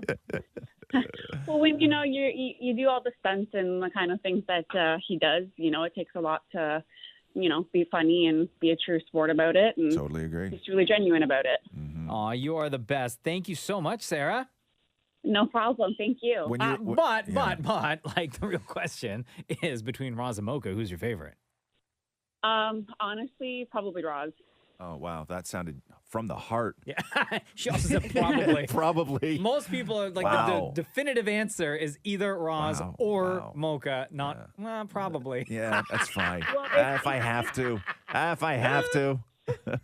It's up there, but I mean, you know, you guys are both funny, but I think Ross gives more better advice than. Oh wow. And it makes it worth it. So that's kind of what gave you the edge. Well, I will take that. I always love having people call in and shoot some love Maury's way. And what's the word? Genuine, right? Is that what she said? Genuine. Yeah, genuine. He's shrugging his shoulders like, I don't know. Yeah, that's what she said, man. Genuine. Let's go genuine. Love you a lot, Sarah. Thank you. Yeah. The Roz and Mocha Show podcast. When they sent Shatner up to space, when Jeff Bezos shot him up in the rocket, you and I had a discussion on who would be on, if the billionaires were putting together a wish list of famous people to get on their rocket, just either for clout or sentimentality or nostalgia. Like, obviously, Shatner is number one on everybody's list, or at least he was on everybody's list. I would say Mark Hamill. Right, Star Wars, sure. Right? Yeah. Or, what's his name? Patrick Stewart. Patrick Stewart, Captain yes, Picard. exactly. Also, I know that we had talked about Sigourney Weaver from the Alien movies. I think Right. you would want to have her up there just for Yes. sort of nostalgia reasons. But Tom Hanks doing an interview last night talking about how he was, and I think he says that he was actually offered a spot before Shatner was. But listen to why he turned it down. Is it true that you were asked to go to space by Jeff Bezos before William Shatner? Well, yeah, provided I pay, you know. and you know, it costs like $28 million or something like that. And I'm doing good, Jimmy. I'm doing good. I don't need to spend $28 million to do that. You're not going to do that. I can do that. Even if it was free, you wouldn't do that. No, I'd do it on occasion just in order to experience the joy. Wow. Do you think Bezos asking for $28 million? I think so. You think so? Yeah. He You was think like, you're going to charge Tom Hanks $30 million to go he's on the like, rocket? I know you're Forrest Gump and everything. Yeah. You know, Jen, I broke your heart a bunch of times. Right. But it still costs a lot to fill this sucker up with gas. Yeah, that's crazy. I didn't think that they would. I didn't think that those big giant stars would pay. So did Shatner pay? I don't think Shatner did pay. No, I don't think Shatner's got 28. Maybe Shatner does have 28 million. But he seems so thankful to Jeff Bezos. Remember when he got down? Like, he wasn't thanking a man that just charged him $30 million. He was thanking a man that just gave him like the dream of a lifetime. So I'm guessing Bezos paid for Shatner to go up, but maybe he was willing to charge Tom Hanks. Also, I'm reading. What a diss, though. I know, right? Also, the SpaceX crew on Elon Musk's Crew Dragon, according to this headline, that the 4 astronauts that are on Crew Dragon, SpaceX Crew Dragon, I guess there's a leak in the toilet on board, so they're going to have to wear diapers for the ride home. No, they're not. Yeah. That's so gross. Oh, no. Can they just come home now? I don't know. I don't think you can come home early. I think that Turn around, come home. No, I think that stuff. Use the bathroom. I don't know, man. Get back out there and finish your work. I don't know. I think that once the itinerary is set, I don't think you can come home early. I really don't. But they can't, like, okay, stupid question. So there's an ongoing problem with the toilet on SpaceX Crew Dragon, meaning that the astronauts returning to Earth this month won't be able to use the bathroom until they land. So until then, they're going to have to wear When do they land, though? special undergarments that are basically diapers. But was there enough sent God, up I couldn't there? concentrate. No. I couldn't. Like, could you? Is there enough up there for them to last until they have to come back to Earth? I don't. Oh, geez, that's a really good question. Like, do you have to let a couple number ones in there before you change? Like, what are the rules? Right. But what if it's a like, number are they two gonna, that are you're they gonna, feeling Are they real going to bad force you to first? stack a number 2 with another number 2? Uncomfortable. Right. And you're supposed to fly a rocket? Yeah. And concentrate on doing work, like important space and do work? experiments? Like, yeah, no. I couldn't do that. Yeah, no. That's very unfair. Very unfair. Yeah. I wouldn't even want to see the diapers if I got on them. What are those for? Well, just in case. I'm not going then. Yeah, just in case what? If there's a just in case that toilet's going to break, no thank you. Right? No thank you. Also, how does that toilet work? In zero gravity. How do you do that? It trap it? Like there's a traps suction kind of thing, like in an airplane? And then it goes into like a special compartment? Yeah. That then maybe freezes everything? Right. Like you'd go to the toilet in space and you would think that like everything would look that came out of you would look like it was suddenly attacking you. Right? They showed in videos. They've showed Is what it the just toilet like a looks suction thing? It's a long tube that you stick to your butt. Oh, come on now. Like a vacuum? Like that's not embarrassing enough. Like Central Vac? And the one that goes in the front has sort of other I guess material on it so that something doesn't come out the sides. Right. Yeah. So it doesn't look like it's attacking you. But I guess so that's the system that's down in Crew Dragon, in Well, what do SpaceX Crew female Dragon. astronauts use then? Same thing. Same thing. It's just I'm sure it's just altered differently, right? For the front and the back and everything else. But man, that's like You know, I used to think being an astronaut was like one of the coolest things ever. Yeah, And I'm sure it is. I'm sure it is. But that aspect of it, Yes, thank you, Maury. Yes, it's not cool, man. no. Doesn't make me feel good at all. The Roz and Mocha Show podcast. Hey, what's going on with your Raptors, huh? Oh, what are you talking about? Right? I went to bed middle of the second quarter and we were down. Yeah. Woke up to a nice win. 4 in a row. Is that what it is? Straight up. Yeah. OG String them Anunoby, wins. 36 points, career high. Yeah. And a couple of key players were not in the game last night, which is a good look for the team. Who's the guy that got the sore thumb? It's always a bad look when you can't play, when you're a pro athlete and you got a sore thumb. Well, I mean, you need your You know what hands. I mean? I know you need your hands. I get it. I get it. It's like I get, one of the no, most I important know. I understand that. aspects of doing your job. I understand that. But like, you understand when somebody tears something, when something is right? But sore thumb, I know. right, is just like you could bend your thumb and it gets sore. You think, exactly. Which chances are that's Right. what happened. Who was that? Which the young guy? Rookie Scotty Barnes. Thank you, Scotty Barnes. Sore thumb, right? That's like hangnail, right? Like. Yeah, but it hurts. It hurts, I know. And, that would be like hearing somebody had to sit out because of an ingrown toenail, right? It just sounds weak, although you would understand it because ingrown toenails hurt like a bugger. Painful. Right? Very painful. But you never want that to get out. That's why. Because optics matter. Thank you. In hockey, you realize in hockey, they only ever say upper body or lower body injury. Sure. Right? You never hear that somebody can't play a game because of an ingrown toenail or a sore thumb. Right? It's only upper body or lower body. Right? You never hear the specifics. You don't want to give specifics. No. Left wrist. Makes them sound weak. Right? Makes you sound Sore weak. forearm. Yes, I know. Yeah, right? Yeah, shave too close. The sweat hurts my face. I can't play. Used a dull razor last night. I got bumps. The cold air. It hurts. It hurts. The cold air in the ice, in the rink. It hurts so much. Yeah, you can't do that. You can't. Bloated, right? That would be me. Oh, I would never make it to Too the much court. cheese on the pasta I would last night. never make it to the court. I know they always tell you carb up the night before, but still. Why is Roz Weston sitting again? Bloating. Yeah. You're sitting there on the bench holding your belly. Yeah, I couldn't stick with upper body and lower body injuries, okay? 113-104, by the way, was the final score for the Raptors against the Knicks last night. Right. We are in Washington tomorrow night to take on the Wizards. Oh, yeah, I like that. But good run for the Raptors. Feeling it. I like it.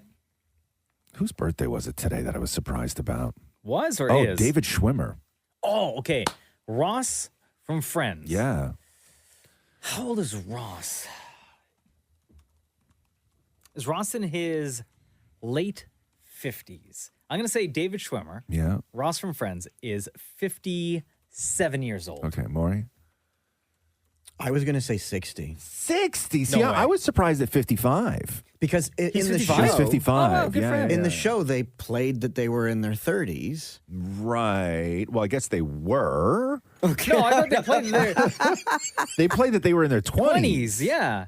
In real But it was life, a they were big their 30s. thing, at, like closer to the end of the series, like that Rachel turned 30. It was the end of her life. Yeah, yeah. That's how age works, Yeah, man. yeah. But the whole season, they were in their 20s. That was the whole premise of the season. Right. So if or you think the about show. now till then, that's why I thought. Yeah, but I never know. It's like Catherine brought up Grease the other day, where she was like, even just watching the trailer now, because it pops up on Netflix or whatever the streamer is, like when you scroll over it Sure. and then Grease starts playing, where they all looked like 45 in Grease. Right? And they're supposed to play teenagers in high school. Teenagers Okay. in high school. But I don't know how old they actually were in Greece. But that was like on like 90210. They were all much older. So I never know. I never know how old because for me David Schwimmer could have been 40 when he was doing Friends, and I would have known. When right? Saved by the Bell was on, were they like? I think they were younger. Were they late teens or early 20s? Probably late teens, early 20s. Yeah, because they did look young. Right. Yes, and then that's where they screwed up on that movie, the Evan Hansen movie. Because the age thing. Because the age thing. yeah. Because here's what they did in Greece and what they did in 90210 and what they do everything else. When they hire one 30-year-old to play a high schooler, everybody else who's hired to play high schoolers are also 30. Mm-hmm. So you're sort of like, you get used to it a little bit. But in that Dear Evan Hansen movie, they hired Ben Platt, who's like, I don't know, how old's the guy? Like 32. 32. Yeah, but everybody else in the cast was high school age. Oh yeah, that's super awkward. Right? Yeah, So but you might as well have had Steve Buscemi. Thank you. Stars Evan Hansen. It looked like 21 Jump Street, right? Like he looked like a narc. But that's what happens when your dad makes the movie. Yeah, exactly. Yeah. Oh no. Anyway, David Schwimmer, 55 years old. The Roz and Mocha Show podcast. Hello. It's Roz and Mocha. Who's this? Oh my gosh. Is this Mocha? It's Roz and Mocha. Oh, hey Mocha and Rod. How's Hello. it going? Good. How are you doing?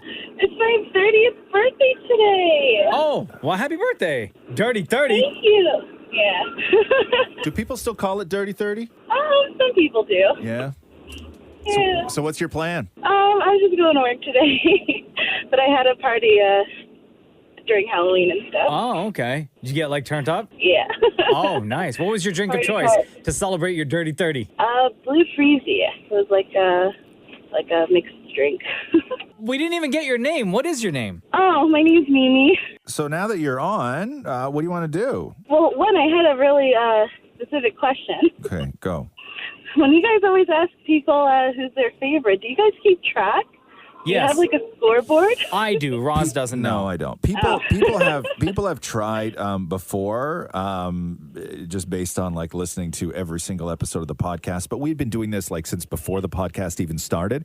So there is no way to definitively say one way or another. That's why we don't like really say what this kind of score is. But just for you, Mimi, like the people who have picked me, that's like well into the thousands. Oh God! And the ones who have picked Roz, I think we just cracked double digits. I think we Dozens. just Dozens. Yeah. Oh, really? Like maybe 13. Yeah. That's hilarious. Yeah. Yeah. And one was a double vote. The woman who called, she called before too. Yeah. No way. Yeah. We allow those here, though. It sounds to us, though, Mimi, on your 30th birthday, you want us to ask you the question. So, between Roz and Mocha, who's your favorite, Mimi? I'd have to say it's Mocha. I knew it. Because I love how you always say it's Friday, and then it's like your laugh is like too funny, and like Roz is cool. You know, he's God, here we go. just say Mocha. You don't have to bring me into this, okay? Once it's decided, it's decided. I don't want to know why I'm not your favorite. I still love both of you guys. You're Okay? awesome. No, it's fine. It's Well, fine. Mimi- I'm gonna be okay. Thank you very much for calling. Thank you very much for listening to the Roz and Mocha Show. I know it's not Friday, but I can still yell, Happy birthday!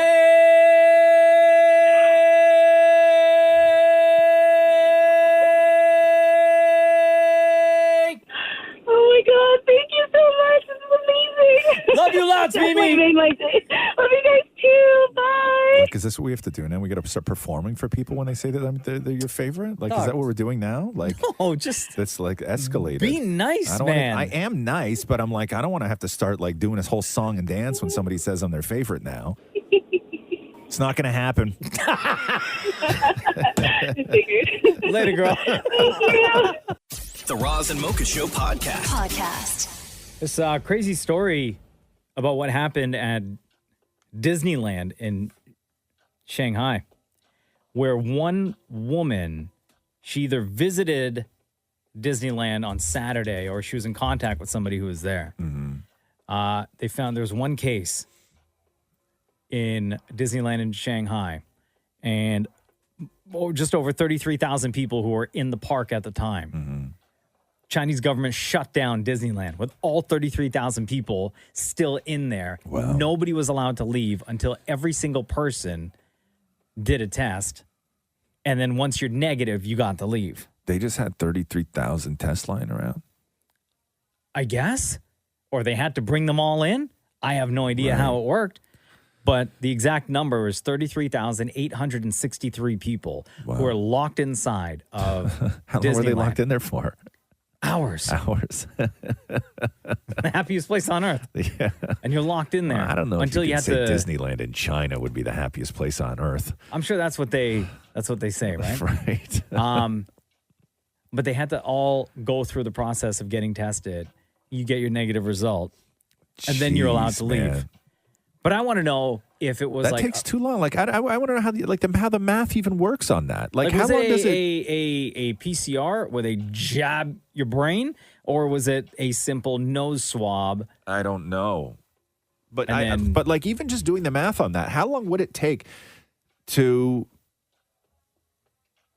test 33,000 people? Like, even if let's say you have even like 100 staff or 200 staff or 500 staff administering tests, you got to like set up lines Yeah. You have to. How do you even organize that many people? I don't even know. Like, what do you do? Like, people are just like milling about a theme park, right? Yeah. Like you'd have to make announcements to say, oh, I'm sure they're very used to announcements and standing in a line. It's China. Come on. You know what I mean? like in this area of the park, we're going to do these tests. Yeah, I don't know. Right? I don't know. Like, because to your point, like, how do you organize that many people? Do you then say people with the last name starting with this letter go to this section of the park and get tested? Yeah, I don't know. Yeah, China locks down tens of thousands in Shanghai Disney Park for hours. 33,863 people were locked down, and every single one of them tested negative. Oh, my God. And we're allowed to leave. Oh, my God. That's crazy. That's so wild. See, that's why I can't go out. Like, I can't do... That's my nightmare. That's my being nightmare. locked somewhere? Oh, God. That's my nightmare. Yeah. Being locked somewhere where I'm one of 33,000 people that have to then get a COVID test. I know. You know how many times I'd have to pee? You know how many times I'd have to say, hey, can you save my spot in line? No, right? sir. Please? No, absolutely not. Things get violent at that point. I know. Not in China, they would not. Hell no. Not allowed. No. Everybody stood there, smiled, waited their turn. Yeah. No, come on. Nobody said anything in those lines. But all 33,863 people were allowed to leave that Disneyland in Shanghai. Now I want to see what would happen if they tried that in Florida. Oh, God. The Roz and Mocha Show podcast. Hey, Mocha. Yes, Roz. Oh, man, I know what time it is, baby. Are you ready? Of course, brother. Let's do the news. The Roz and Mocha Show podcast. News break. Mariah Carey has announced a new festive single with Khalid called Fall in Love at Christmas. Sounds like this. Oh, baby, we gotta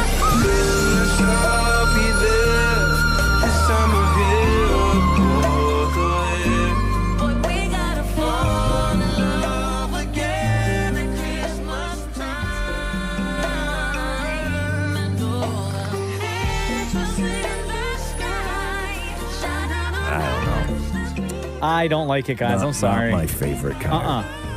Not my favorite kind of Christmas. Don't make a Christmas song that's supposed to be sexy. It's hard though. It's hard when when you've already created one like timeless classic with I All I think Want she for should just Christmas. leave it at that. And it's tough though. Like, how do you go back and do something else? Like you know how difficult it is to write a Christmas song that catches, where it's like every year. It's incredibly difficult. and It's she almost did one of it. the most difficult feats in music. Yes. Is to write a Christmas song that lasts more than one season. Yeah. And she did it. Absolutely. And Yeah. she's the queen of it. Just Yeah. leave it there. Right. I know it's tough though. I don't like that song, I don't Not know. into I don't it. like sad Christmas songs. Who wants a sad Christmas song? No, but it's supposed to be a love song. Right? It If I says wanted fall that, in I'd love go. at If I wanted a Christmas. sad Christmas song, I'd go to church. Right, Sham? What are you looking at me like that for? What? Oh, man, what you mean? Right? There's some cheery Christmas songs at Please. church. Like what? Name the sad ones first, though. Oh, there's too many. Yeah, okay. What's the saddest Christmas song? Like church Christmas song. Oh, wow. Probably, there's a lot of sad Christmas songs. A lot of sad ones. Oh, I think like Oh Holy Night is really depressing. Holy Night is very depressing. Christmas Shoes is the But you don't absolute sing saddest. Christmas shoes in You don't- church, though. You're forgetting Elvis, Blue Christmas. is No, what I was but that's gonna not say. a church song, though. That's not like a proper Christmas hymn. And Silent Night is also Silent really Night is depressing. very depressing. Yeah. Yeah. Silent Night, Holy Night. Yeah. All is calm. All is. Oh, that's so depressing. Yeah, nobody wants that. I want All I Want for Christmas. I Yeah. don't want Mariah Carey doing No. Fall in Love at Christmas. The Roz and Mocha Show podcast. Mariah Carey's Christmas special. It's called Mariah's Christmas. The Magic Continues. Will be on Apple TV Plus. It's supposed to come out sometime in December, but no exact date yet. It'll include the first ever performance of her new holiday song with Khalid and a gospel singer Kirk Franklin that we played a little bit for you yesterday called Fall in Love at Christmas. Kind of a slow jam Christmas song. Not like my favorite. Is this going to be like a continuation of the one she did last year? I think Or is it just so. like a whole brand new Well, I one? mean, because it does like, say I wonder the- if she's going to do like a Christmas special every year. Maybe she might. That'd be kind of cool. I mean, right? She is Christmas, and she's really, really leaning into it, sort of, now. But yeah, it is called The Magic Continues. Oh, okay. There So you go. I imagine that it's. Did you watch last year's one? No, People didn't like it. No, they didn't. Huh? No. Yeah. Where's this one airing? Same Apple TV Plus. Oh, okay. Yeah. Is that the same place it was last year? Yeah. So it sounds like a. I don't know. Like a That's your downer? thing. I don't know. It's not very good. I don't know. Don't put me on this. The Roz and Mocha Show podcast. Jay-Z joined Instagram by Hey! 1.5 million right now. I hit follow. 1.5 million. He joined to promote the new the Harder They Fall, which premieres on Netflix, I think today, right? Isn't Yeah, that, it's out isn't now. It, it's out now, right? Yeah. And he has already how many followers? 1.5 million. 1.5. Also, the breaking news with Jay-Z's IG is that Beyonce followed him on Instagram, and Beyonce doesn't follow anybody on Instagram. It's your Famously, husband. It's your husband. 0 followers. Yeah, Or is because following that would be 0. the big story is that if he joined Instagram, that Yes. his own wife isn't following him, Right. then that would be the story. Right. What a boring feed hers would be, though, right? Like, what do you mean? Wouldn't it just be all his stuff? It's only his. So yeah. her feed would look like his. She can't she opens up Instagram and it's just this one picture. Right. Right? Yeah, for you. That's currently at 554,000 likes with a caption that just reads, "The harder they fall." There you go. And so then yeah. 23,074 comments. Wow. On there already. And, Wow. and by the way, he's only following one person, and that's Beyonce. Oh, jeez, they're so pretentious. Jesus Christ. So Beyonce followed Jay-Z on Insta, and The Harder They Fall is on Netflix now. Yeah. Which is great news for everybody. The Roz and Mocha Show podcast. Airbnb cracking down on New Year's Eve parties, much like they did on Halloween and what they did on New Year's Eve last year. So they're preventing people from booking like one-night house rentals, and they've capped capacity at some homes at 16, I guess. Like, what? That's still enough like, to have a that's party. still enough, right?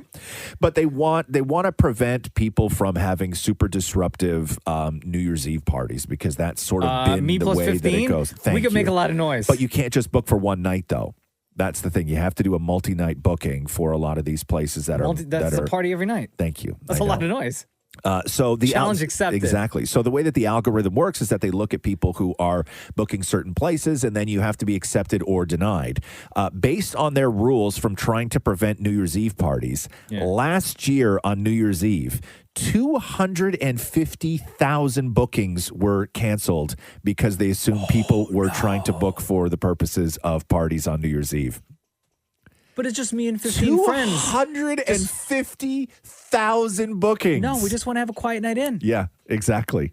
right? We want to watch the famous New Year's Eve show from New York, watch the ball drop, Yep. right? And then everyone in bed by 12:05 a.m. Yep. Yeah. So it's their global party ban. And it does, which includes a cap of 16 people in any home at any given time. That sounds like a name a mom came up with. Right? The global party. Right? Or dad, Yeah, dad. I know. Who came up with these rules? Moms. Right? It's so great. You're right, though. That's exactly what it sounds like. It sounds like that they just went to a group of, how do we handle New Year's Eve? Yeah. Listen, okay. We need the global party ban to be enacted. Yes. We've been working on this for years. Yeah. Thank you for your suggestion, Karen. Now sit down. The Roz and Mocha Show podcast. Khloe Kardashian still dealing with COVID-19. When she and her daughter, True, both tested positive a couple of days ago, she said, "Hi, guys. Wanted to let you know that True and I did test positive for COVID. I've had to cancel several commitments, and I'm sorry I won't be able to make those happen. Luckily, I've been vaccinated, so all will be okay. We will be over here in quarantine and following current guidelines." And then yesterday she posted, "I'm so over this. # COVID sucks." Wait, so, but she got So this is the second time This is she the second got time COVID. she got COVID in 2020. Yeah, when she was Very, really very, sick. very early, like Yeah. before vaccines were even a thing. Yes, in the early days. Yes, yeah, and she was criticized for it too, because instead of making people aware of the dangers of COVID and to mask up and to stay inside, she held it and didn't say anything, but filmed it all for the show months later. So she was heavily criticized the first time around, because when you have a voice that big and a platform that reaches that wide, you almost owed it to people to show the effects of COVID to keep your fans safe. But she didn't do that. She kept it quiet and saved it for the show. And this is all around the time when like Tom Hanks is coming out saying he got it. And Exactly. Alyssa Milano, like Yes. she posted it was like a heartbreaking video. Yeah. And she was really, really sick. So now what you're seeing is a lot of these stars who are double vaxxed but kind of going out back into the world, getting COVID. Jason Momoa yesterday said he had COVID. Khloe Kardashian, John Bon Jovi, Bryan Adams, all these people who are double vaxxed and dealing with, sort of COVID at home. Ed Sheeran just got over COVID and he's double vaxxed. And then you have Christy Swanson, who is anti-vax or vax hesitant, or however the hell you want to say it. And she was on oxygen in the hospital for 3 days. No, she wasn't. Yes, she was. Asking fans to pray for her. So this is the difference between, what happens when you get COVID, it just gives you that better chance. And you can say whatever you want and come out, whatever, about vaccines and all this stuff. But you just look at Jason Momoa or Ed Sheeran. Jason Momoa's a monster. Nothing's going to kill that guy. But you look at Christy Swanson and you look at Ed Sheeran. They probably weigh around the same anyway. Yeah. Right? Ed Sheeran back at it again, flying to New York, going to do Saturday Night Live this weekend, just kicked COVID. Christy Swanson, unvaccinated, was in the hospital for 4 days on oxygen or whatever it was. The Roz and Mocha Show podcast. Britney Spears' sort of deal right now is she goes all out on social media, says everything that she wants to say, and then immediately deletes it. Right. Oh. So it's not there anymore. Yeah. But everybody just screen grabs it because everybody's at the ready You just when get a it comes taste right to now. when it comes to what Brit posts, because this is the sort of real Britney that we're getting now. And she went off on her mom last night. Really? Yeah. So she wrote this: the most dangerous animal in the world is a silent, smiling woman. She goes, my dad, Jamie, may have started the conservatorship 13 years ago, but what people don't know is that my mom is the one who gave him the idea. I will never get those years back. She secretly ruined my life. You know exactly what you did. My dad is not smart enough to ever think of a conservatorship. Ooh, wow. She goes on to say, the moment I smile and realize I haven't in a very long time, my mom gets so concerned, all caps, and says, you're acting weird. What's wrong with you? I say, hi, my name is Britney Spears. Nice to finally meet you. Before I go any further, forgive me in advance, she says. It's been 13 years and I'm still a little rusty. It was a family business before. It's no longer that anymore. I was born today because I get to smile. So thank you for exiting out of my life and finally allowing me to live mine. Or P.S. I don't know what that means. She goes, do I know how mean I sound right now? Yes, I 1 billion% do. And then so she posted that and then deleted it. Yeah. Yeah. How do we know how long the post was? I don't live know for? how long her post normally was it like lasts 5 for. minutes? Was it like an hour? I don't know. But any time that there's big news in the morning, right? Like when I wake up and I start checking things, anytime there's big Britney news, I'll always go to her Instagram and it's gone. Right. Yeah. Like, so I don't know when she's doing it and how long it lasts. But so Britney, the latest thing that she's saying now, just to sort of recap that, is that the conservatorship was not her dad's idea because she says her dad was not smart enough to think of it and that it was all her mom. Because I know that her dad is the one that's been really had the bad rap all through this, right? That And he maybe was the one in because control. I haven't been following the story as much, but I was under the assumption that her mom was on her side, the two of them had a good relationship. I guess not. had thought that too, but again, I'm with you. I wasn't so deep into the Free Britney movement where I knew the relationships with everybody involved. But when you read the story, her dad was really the one at the top of everything. Sure. It seemed like it was all the dad, and then that stuff came out about her sister Jamie Lynn and everything else. But no, Britney's pinning it all on her mom. The Roz and Mocha Show podcast. Oh, here, I want to play this for you, or I want to get your take on this. So Ice Ice Baby, it's the anniversary of Ice Ice Baby today by Vanilla Ice. When it hit #1 on the pop singles charts. It was the first rap single ever to hit #1 on the pop singles charts. Isn't that crazy? Yeah. How long ago was that, Mocha? When did Ice Ice Baby hit number one? What year? 1989. Oh, so close. So close. What do you say, Maury? I was going to say 1993. You say 1993. Because I remember being in school. Yeah. ... You were in school for a lot of Yeah, you were in years. school for a lot No, of- but I remember being in class and all of us at the back of the class where the cool kids sat. Right. They were listening to it. Right. So 1990 is when it hit number one. See? Wow. Yeah, so not 90. Do you not remember being in school in 1990? Or were you not in school in 1990? No, I remember that because the only year I know how to say in French is 1986, 1987. Right. Well, what does that have to do What with does that this? have to do with 1990? No, that Or I remember being in 1993. school before 1990. But you don't remember being in school in 1990? No, I do not. Okay, that's the question. Jeez, man. It's not difficult to answer a simple question. The Roz and Mocha Show podcast. One of the camera operators on Rust, this was the Alec Baldwin movie in New Mexico where the cinematographer was shot and killed, as well as the director. The story was that the day before this happened, because of safety concerns and a lot of other complaints, that camera operators walked off the set, and then non-union camera operators were brought in to sort of finish off the week. And one of those camera operators, Lane Looper, who was one of the people that walked off the set, was just on Good Morning America talking about the safety concerns that they had that forced them off the set. So here's Lane Looper. You know, you actually weren't on set the day of the shooting. You resigned the day before for several reasons, including safety concerns. Specify what those safety concerns were. Well, what I put in my resignation letter was lax COVID policies, the housing situation driving to and from Albuquerque, and specifically gun safety, a lack of rehearsals, a lack of, preparing the crew for what we were doing that day. Your claims there have been disputed by Therese Davis, who was a costume designer. She made a posting on Facebook. We had several safety meetings, she said, sometimes multiple per day. Even the producers have said that they only had 3 safety meetings by the time I left the show, and that included the day of the shooting. I only personally remember 2 safety meetings that involved the entire crew. If there was a safety meeting, I was left out of it, if there were any more than the 2. The producers also said your claims are patently false. They say you had nothing to do with or knowledge of safety protocols, and they conclude it's truly awful to see some using this tragedy for personal gain. How do you respond to that? Yeah, so there's no personal gain in this for me. I'm kind of sticking my neck out here. I don't want to be on camera. I have a pretty unique perspective in that it's important that I be a part of safety as the head of the camera department for protecting the camera operators, knowing what the shot is. It's very important that I play a role in safety. I actually had to take classes in Los Angeles in order to get my union card.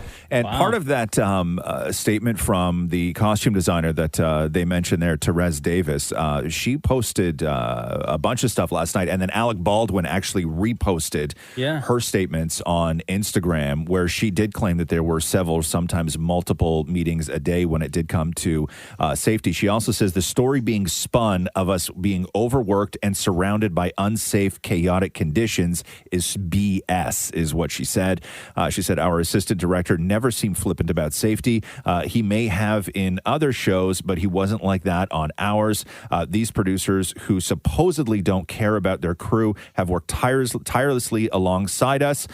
They were some of the most approachable and warm producers I've ever worked with. So that is the sort of 2 back and different forth stories. now that's going on between crew members But to this- on that film. Like this guy, this Lane Looper who was on Good Morning America today, maybe, to his point, he wasn't involved in all the meetings that took place. And this other person that posted on Facebook or whatever, it was Facebook, right? Right, yeah. That then Alec Baldwin tweeted out. Maybe that person was in every single meeting, right? I mean, so you're going to hear different stories from everybody working on that movie. Sure, but right now you have a camera operator and a costume designer going back and forth about what they knew, and it's not looking good. I think there's going to be a whole lot more of that back and forth. The Roz and Mocha Show podcast. Millie Bobby Brown. Stranger Things. Millie Bobby Brown is now Instagram official with John Bon Jovi's son. Oh, really? Yes. Okay, then. Yes. Jake Bon Jovi. Uh-huh. Because Bon Jovi's real last name is Bon Jovi. Okay. It's Bongiovi. What's his first name again? Oh, John. John. So it's It's not Bon Jovi, Bon Jovi. No, it's Like his first name's not Bon Jovi, and then no. last name is Bon Jovi. right. Bon Jovi. Yeah. Right. That would have been pretty badass, That though. would have been, yeah. But no, his son Jake Bon Jovi. Mm-hmm. So Millie Bobby Brown, 17. Jake Bon Jovi, 19. Instagram official. Now he had posted on his Instagram a bunch of pictures of the two of them. Yeah. Right. But it wasn't until Millie posted on her Instagram of the two of them together that She's they the bigger star. officially became official. But was she asked about it and she just like denied or just said, yeah, he's cool. We just, hang out and stuff. Yeah. I don't know. I don't know what the situation was, but So it's only Instagram official when both parties post and acknowledge? I think it's only Instagram official when the bigger star posts about it, to be honest with you. You know what I mean? Millie Bobby Brown. Because he's apparently got a bunch of pictures of the two of them together on his That Insta. nobody cared about. And nobody called him Instagram official until Millie Bobby Brown posted on her Instagram, making them Instagram official. Oh, that hurts, Bon Jovi. Right? What's his name? Jake Bon Jovi. That sucks, yeah, dude. I know, man. That's not good, right? It's like, it's been like 6 months. I know. It's been out there I on know. my Why am I feed. the only one posting? It makes me feel weird. Yeah. Like it makes you feel like you don't want people to know we're together, Yeah. right? Do you talk about me? Yeah. Like, do you like when your friends ask? Do you Listen, say? I Like, just what do you posted say? a picture of the two of us and you didn't even like it. It's like working with Maury. I'll pretend. Speaking of, of, he you only want to has say it louder? Hold on, say it I louder. said I'm going to pretend I didn't hear that. Yeah. He has just over 200,000 followers. That's a lot of followers, though. She has 46 million followers. Right? Yeah, she's the one that Bigger stamps something star. official, not him. Yeah. Right? That's Sorry, Jake. unfortunate. Sorry, Jake. What you get? The Roz and Mocha Show podcast. Kim Kardashian and Pete Davidson have spent the last 2 nights together. Oh, they're dating. So last night they joined a group of friends for dinner at a hotspot in New York called Zero Bond. But they did arrive separately. So Pete got there At a first. restaurant called what? Zero Bond. Oh, Zero Bond. It's not like you said Zero Bun. No, Zero Bond. So Pete Like, got can there I get first. a bun with this? No, you have no buns Zero here. buns, man. Read the sign, brother. And then Kim strolled in like 10 minutes later. Mm-hmm. And then the night before, apparently Pete took Kim to his like favorite pizzeria back in Staten Island. So they were like out there doing their Pizza thing. tings. Right? Pizza tings in his hometown. Yo, they're dating. You think so, huh? Yeah. Yeah. And I didn't think after the weekend that they spent at the theme park, where they were pictured on the same roller coaster and they're holding hands. Yes. And they were there with Travis Barker and Kim's sister Courtney. Right. Double date style. Yeah, that's what it looked like to me. I thought maybe, okay, whatever, they're freaking out. She's freaking out on the roller coaster and she quickly like reaches over, grabs his hand. Could have been that too. It Could have been that too. Yeah. But now, after that, plus 2 more dates. Right. But it all started though when they kissed on SNL, right? In the Aladdin That was a segment. good kiss too. Yeah, Sparks like that flew. sparks flew. Absolutely. Do you have a restaurant that you'll only, take a date to, like A sort date? Like, do you have like a date? The man's been with the same woman. A date? 12 years, bro. Like a romantic restaurant that you'll only go to? No. Without friends? No, I don't. Why do you? Why? No, I'm just saying, like Kim Kardashian, like obviously Pete Davidson had this place in mind. I'm just No. wondering if you had a place you take your date to. No, get out of here, man. Stop talking about my dating life. It's super weird. No, I don't. I don't have a favorite place. And I've never really had a favorite place, to be honest with you. And even when I was dating all those years ago, it was like there was a Tex-Mex place around the corner from me that I used to go to a lot, I guess, because I liked their hot sauce. That was really Mine it. was the CN Tower restaurant. Wow. Daddy Warbucks over here. I know. You got that kind of I money. I know. can't This is even what- eat at the CN Tower now. Yeah. This is why you're broke today, more, is because you tried to woo people at the CN Tower restaurant in your 20s. The Roz and Mocha Show podcast. Jay-Z does an interview. There's that 11-year-old broadcaster named Jasmine. She does a show called Jazzy's World. So I guess she got some time with Jay-Z and asked Jay-Z what his secrets to success were. Listen to this. Hey guys, it's Jazzy, and I'm here in New York City, and we're about to interview Mr. Sean Carter. Let's go. To all the kids that have dreams of being successful like you, what advice could you give them? Be successful like me. Okay, believe in yourself. Even if anyone else believes in you, got that ultimate confidence like you do. You're very confident. Thank you. Yeah, and just believe in yourself. Okay. So confidence and believe in yourself 3 times. Okay, so number 1 and number 3 were the same. Exact same. Right? I know you're talking to a kid, right? Sure. And you just want to be encouraging, right? But when you're only going to give the kid 3 points, 2 of them can't be the same. Come on, Hove. Right. You've been in the game a long time. You've done a lot of interviews, bro. Right? Right? Even a prepared answer for something like this. Just a different variation. Yes. Yeah, let me Also, play. 11-year-old Yeah, got an man. interview with Yeah, Jay-Z? of course. It's how the world works now, man. Dog, you It's know how how it long I've been works. trying to get an interview with Jay-Z? Yeah, it's how it works. Ellen started all that when she started putting those 2 little girls on the Grammys red carpet, and then all the big stars would only talk to those 2 little girls. And now every kid reporter with a YouTube channel gets to interview Jay-Z. But I need to start a YouTube channel. Yeah, play the clip again for me, please. Hey guys, it's Jazzy, and I'm here in New York City, and we're about to interview Mr. Sean Carter. Let's go. To all the kids that have dreams of being successful like you, what advice could you give them? Be successful like me. Okay, believe in yourself. Even if anyone else believes in you, got that ultimate confidence like you do. You're very confident. Thank you. Yeah, and just believe in yourself. Come on, Jay. I love it. I One love of the it. greatest rappers alive. Yep. That's all it takes. One of the most, come on. the famous thing about Jay-Z is that he can step into a recording booth. He doesn't write any of his rhymes down. Everything just comes off the top of the dome. Right. Right? If you believe that story. Allegedly. And then he does this interview with an 11-year-old and Yeah. spits the 2 lines Yeah, that are man. exactly the same Listen, when within you're 10 seconds. Yeah, you got to be positive at that point. You turn into, he's not Jay-Z, the rapper. He's Jay-Z, the dad at that moment, right? You know, you got to treat an 11-year-old like an 11-year-old and just sort of do your part. Give them a good clip. I just think that if you're going to give 3 points, give 3 different points, even to an 11-year-old. The Roz and Mocha Show podcast. Joe Exotic, Tiger King, has been diagnosed with an aggressive form of prostate cancer. He released a statement that said, "Is with a sad face that I have to tell you that the doctors called me in today to break the news that my prostate biopsy came back and with an aggressive cancer. I'm still waiting on the results from the other tests as well." And he concluded saying, "Right now, I don't want anyone's pity." So this right ahead of the season 2 of Tiger King about to drop on Netflix. The Roz and Mocha Show podcast. Hey, can you confirm that Jay-Z deleted his Instagram? I was just going to say, Jay-Z deleted his Instagram. Yeah. Because I went to check today to see how many additional followers. Last I checked, he was at 1.5 million. He Yeah. only had 1 post. Beyonce was the only person that he was following and vice versa. Yes. So I went to Beyonce's IG. Right. And her follower, or who she's following, is down to 0 again. Right. So what happened? So he Come only on. started Instagram to promote The Harder They Fall, which is that Netflix Western. Mm-hmm. And now that it's released, no more Instagram. So he had IG for 1 day. Yeah. 1.5 million. Yeah, to get the word followers. out quickly that The Harder They Fall was dropping on Netflix. And the quickest way to do that is to join IG and to let 1.5 million people know. That's how much are you going to pay for that advertising if you actually hired it out to get the word out to 1.5 Then mil? again, Hall of You genius. Right? That's all you got to do. An email address is all it cost them. You know what I mean? Like, that's Yeah. it.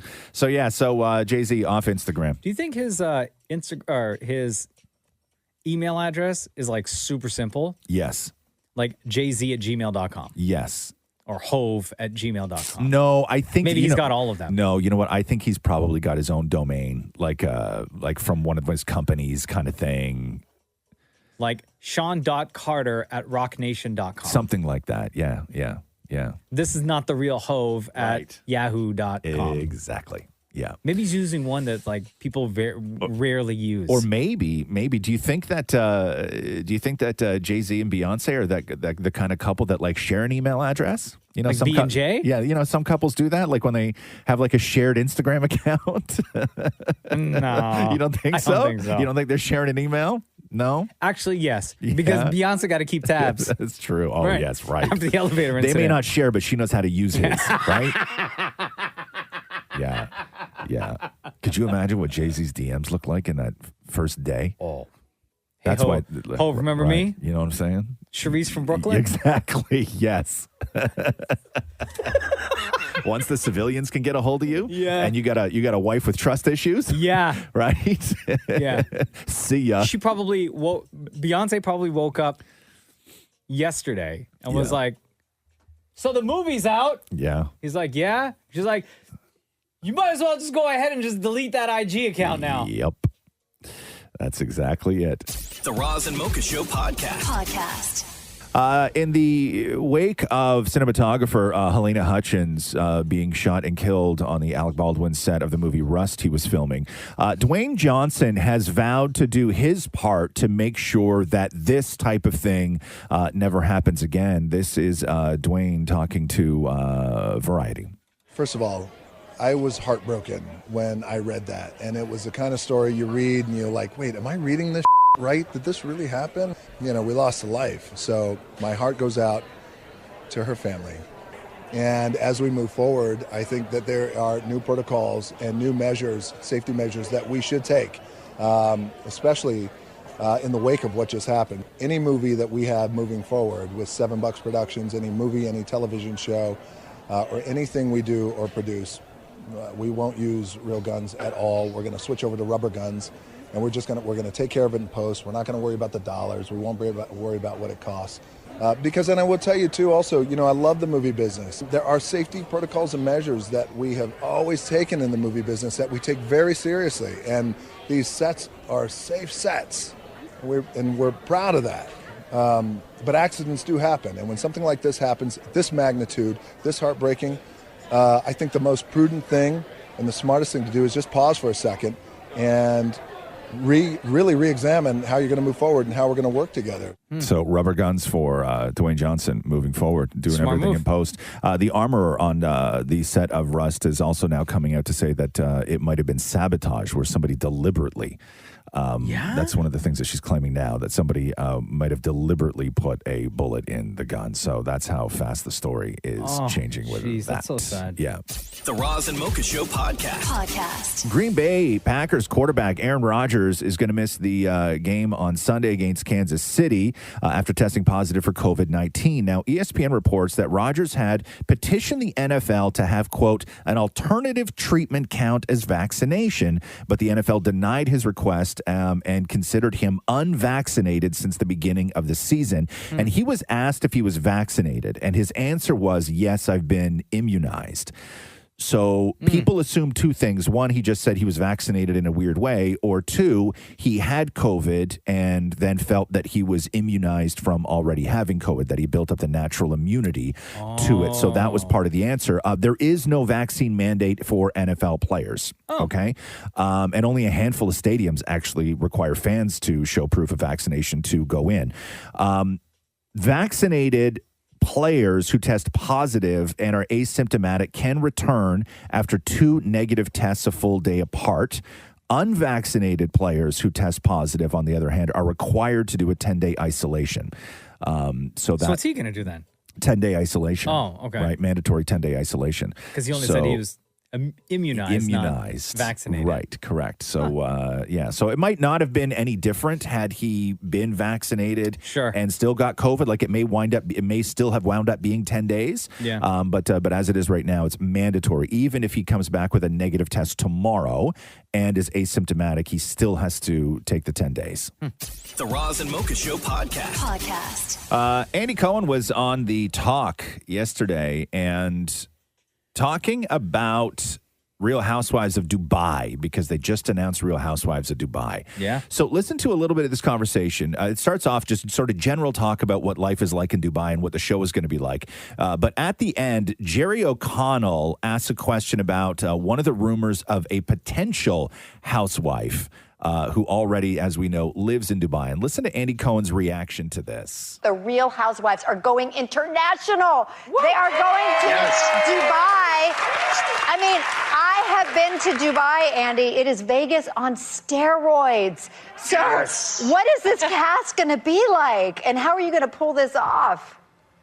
It's a billionaire's playground. They're a group of friends. It's great. We haven't announced the cast yet, but we're very excited about them. And they're a group of friends, and Bravo will kill me if I say much more, but you got to watch what happens. And I'm very excited, though, because as you say, it is like Vegas on steroids, and it's the wealth there, I think, makes it something that people are going to be very curious about from the get-go. Well, and it's so interesting culturally because they're very buttoned up. You know, like the women have to be, wearing their hijabs, but then there's open prostitution in certain places. So it's very bizarre. So I just want to say, I'm going to throw that out there. I know you can't say a lot because Bravo has rules and all that stuff, and you haven't announced anything.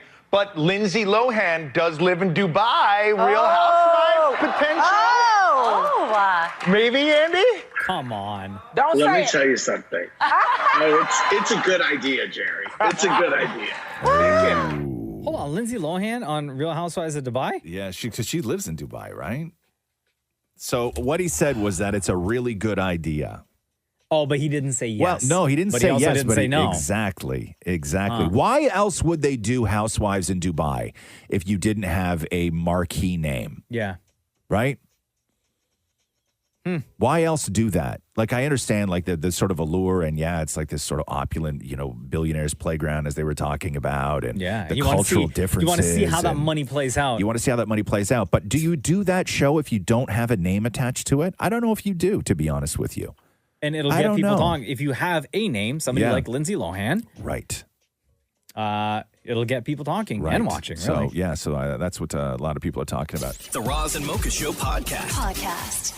Ryan Reynolds basically clarifying why he said that he was taking a sabbatical. So if you remember, he finished that Apple TV Plus movie called Spirited, which is the adaptation of A Christmas Carol that he did with Will Ferrell. And he had said, it's the perfect time for a little sabbatical from movie making. I'm going to miss every second of working with this obscenely gifted group of creators and artists.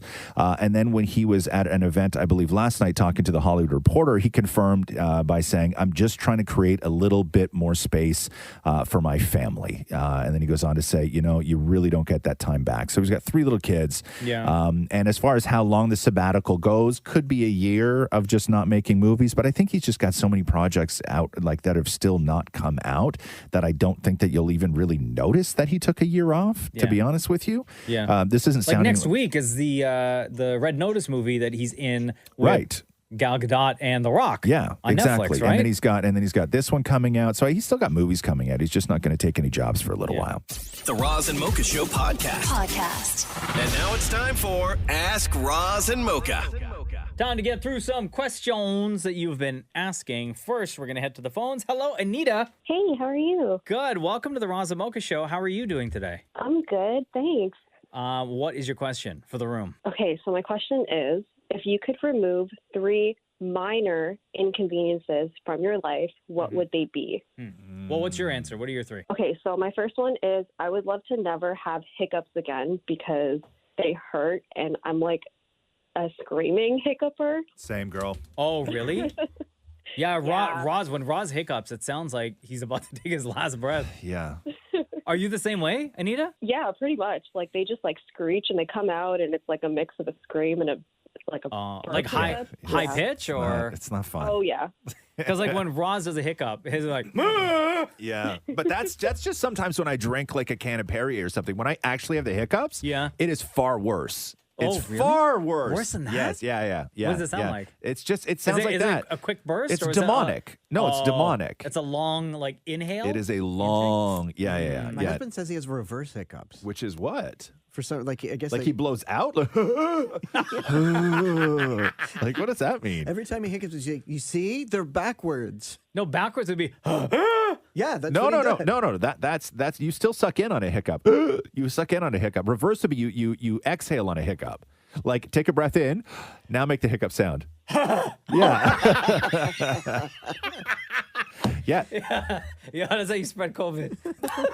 Yeah, that's like years ago. Catherine looked at me when I was whistling, and she's like, she goes, "Oh, you're one of those weird people that blows out when you whistle."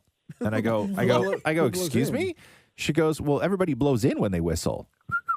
like that. And I was like, No. you can suck in when you whistle, but But most you need people, that air to be able to But whistle. I was like, most people blow out when they whistle, but she sucks in when she whistles. So and it still makes the same noise? Yeah, like this. That's me sucking in when I whistle. No, it's not. Yeah, Do it is. again. Watch. I'll whistle blowing out, Uh-huh. and now I'll suck in. Bro, have you ever thought of going for Canada's Got Talent? No, why? You can't suck in and whistle? No. Really? No. Can you, Shem? Oh my gosh, Shem. Yeah. Shem's doing it. Yeah. Yeah. Yeah. What? Yeah. So anyway, that was one of those weird things. No, I can't. No. Okay, so what minor inconveniences? I'm with you on peeing. If I could just do away with peeing and just sweat it out. Oh, what about blowing your nose? Yeah, I would like to not have to blow my nose. Yes. I was going to say ahead. spelling. Spelling? How's that a minor inconvenience, though? That's not a minor inconvenience. Like if spelling didn't matter, then it spelling will always it's matter. an inconvenience to me And me. Everybody else. You know what I would say? I wish I could never have again? What? Chap lips. Oh, yeah, absolutely. Right? I Yeah. just wish I would never have chapped lips Bleeding ever noses. again. Do you put like lip balm or anything before you Very, go to bed? No. No, never before you go to bed? No, I always do now. No. You Yeah, do, huh? always. I do Every it single before night. we go for a walk with the dog. I put something on Because my lips. you're out there licking, right? Yeah. Licking those lips Yeah. when you're walking around in the cold. What, seeing other like hot dudes walk by? Well, That's- he didn't makes finish you his look at sentence. us? He's like, "You're out there licking," and I'm like, "Yeah." Yeah. If that was a sentence, then the answer is no. Yeah, exactly. Liar. Maury low-key just a couple of minutes ago said nosebleeds. How many nosebleeds are you I getting? get them often. Do you? I get them often. You've never had one in here. I have had one in here. Have you? You made fun of me once when I came running back in with toilet paper hanging out my nose. Oh, right. Oh, damn. Yeah, but that was like one time. Yeah, nosebleeds. Yeah, I guess I would put nosebleeds. That's Sitting a at minor red lights. inconvenience. Getting red lights. Sitting at red lights. Or traffic, that's a minor inconvenience for me. To me, least. traffic is a major inconvenience, not a minor inconvenience. that's not like having to tie your shoes is a minor inconvenience. I would say traffic's a solved major inconvenience. Okay, so red lights. Red lights. Yeah, sure. Red lights. Having to wait yeah. for people who are crossing the road. And when you want to make a turn, either left or right. Oh, yes. Pimples. Oh, That's a good one. Yeah, That's a good one. I get Yes. leg pimples sometimes. Yeah, it's the worst. Huh? Yeah. They're like those ingrown hairs. They you go get on my one of- leg, and then it rubs against the pajama pant. and it hurt. When you get an ingrown hair on the inside of your thigh and you're wearing jeans, and that little bugger rubs up against that seam of the jean when you're walking, it is enough pain to almost make you want to pass out. And then you take your pants off finally at the end of your day, and you're like, oh my God, what horror show am I going to find down there? And you see it, and it is the smallest, tiniest little thing that was causing you that much pain all day long. Anita, I'm going to ask you this and ask everybody else in the room. Yes. Have you guys ever on Instagram, because you bring up ingrown hair, Yeah. I know like people are fascinated with like pimple popping videos. Yeah. Have you ever gone on Instagram and just done a search for ingrown hair and No. just see what videos pop up? No. Oh, don't do it, No, guys. why would I? I'm not going to It's so soil gross. my I haven't Instagram done a with that. search on- So They come up on my gross. They come up on my TikTok on my Ingrown on, hair yeah. videos? Those Oh, ones and it the is pimple so ones come gross. up. Yeah, yeah, God. no. As a reward, if Roxy does on a report card and stuff like that, I'll let her go up my back. How many pimples do you get on your back? No, it's just like she reaches around and just rubs her hand on it, and then she'll find like a tiny little bump, and then she just starts squeezing, and sometimes stuff comes out of it. Gross. Right? You yeah. should for That is Christmas disgusting. Both her and Catherine will sit behind me and go for it. Like they will go They're at me. searching for treasure? Yeah, basically, yes. Why don't you, for the stocking stuff, get that utensil that people use to pop pimples? What is it? What utensil is it? It's some sort of. Oh. It looks like a mini, teeny, tiny little sort of, I guess, wrench. Wrench? Yeah, But it's yeah. tiny. No, Tiny. he's kind of right. It looks like the end of a needle. Like where you go to thread the needle. Yeah. Right. So it's metal. Yeah. And then that part where, let's say, the needle where you put the thread in that Yeah. hole, you press that up against like the pimple or the blackhead, and you push down on the skin. Right. And all the stuff squeezes out through that. So oh, gross. really? That huh? could be your Christmas present to them. I should. You're right. I should get them that. Yeah, they would love that. But yeah, no, they go at my back all the time. Damn. All the time. They love it. that. Hey, Yeah. Anita, this question was great. The answers have been pretty gross. Yeah. Oh, brushing my teeth is another one. If I never had to brush my teeth, Mm. it's a minor inconvenience. I was going to add in the feeling of still having to pee after you pee. You need to see a urologist. You Minor may have gonorrhea. That's medical. Yeah, sir. I would like to never have gonorrhea ever again. Is basically what you're asking, right? I would never like to have a bladder infection or a UTI.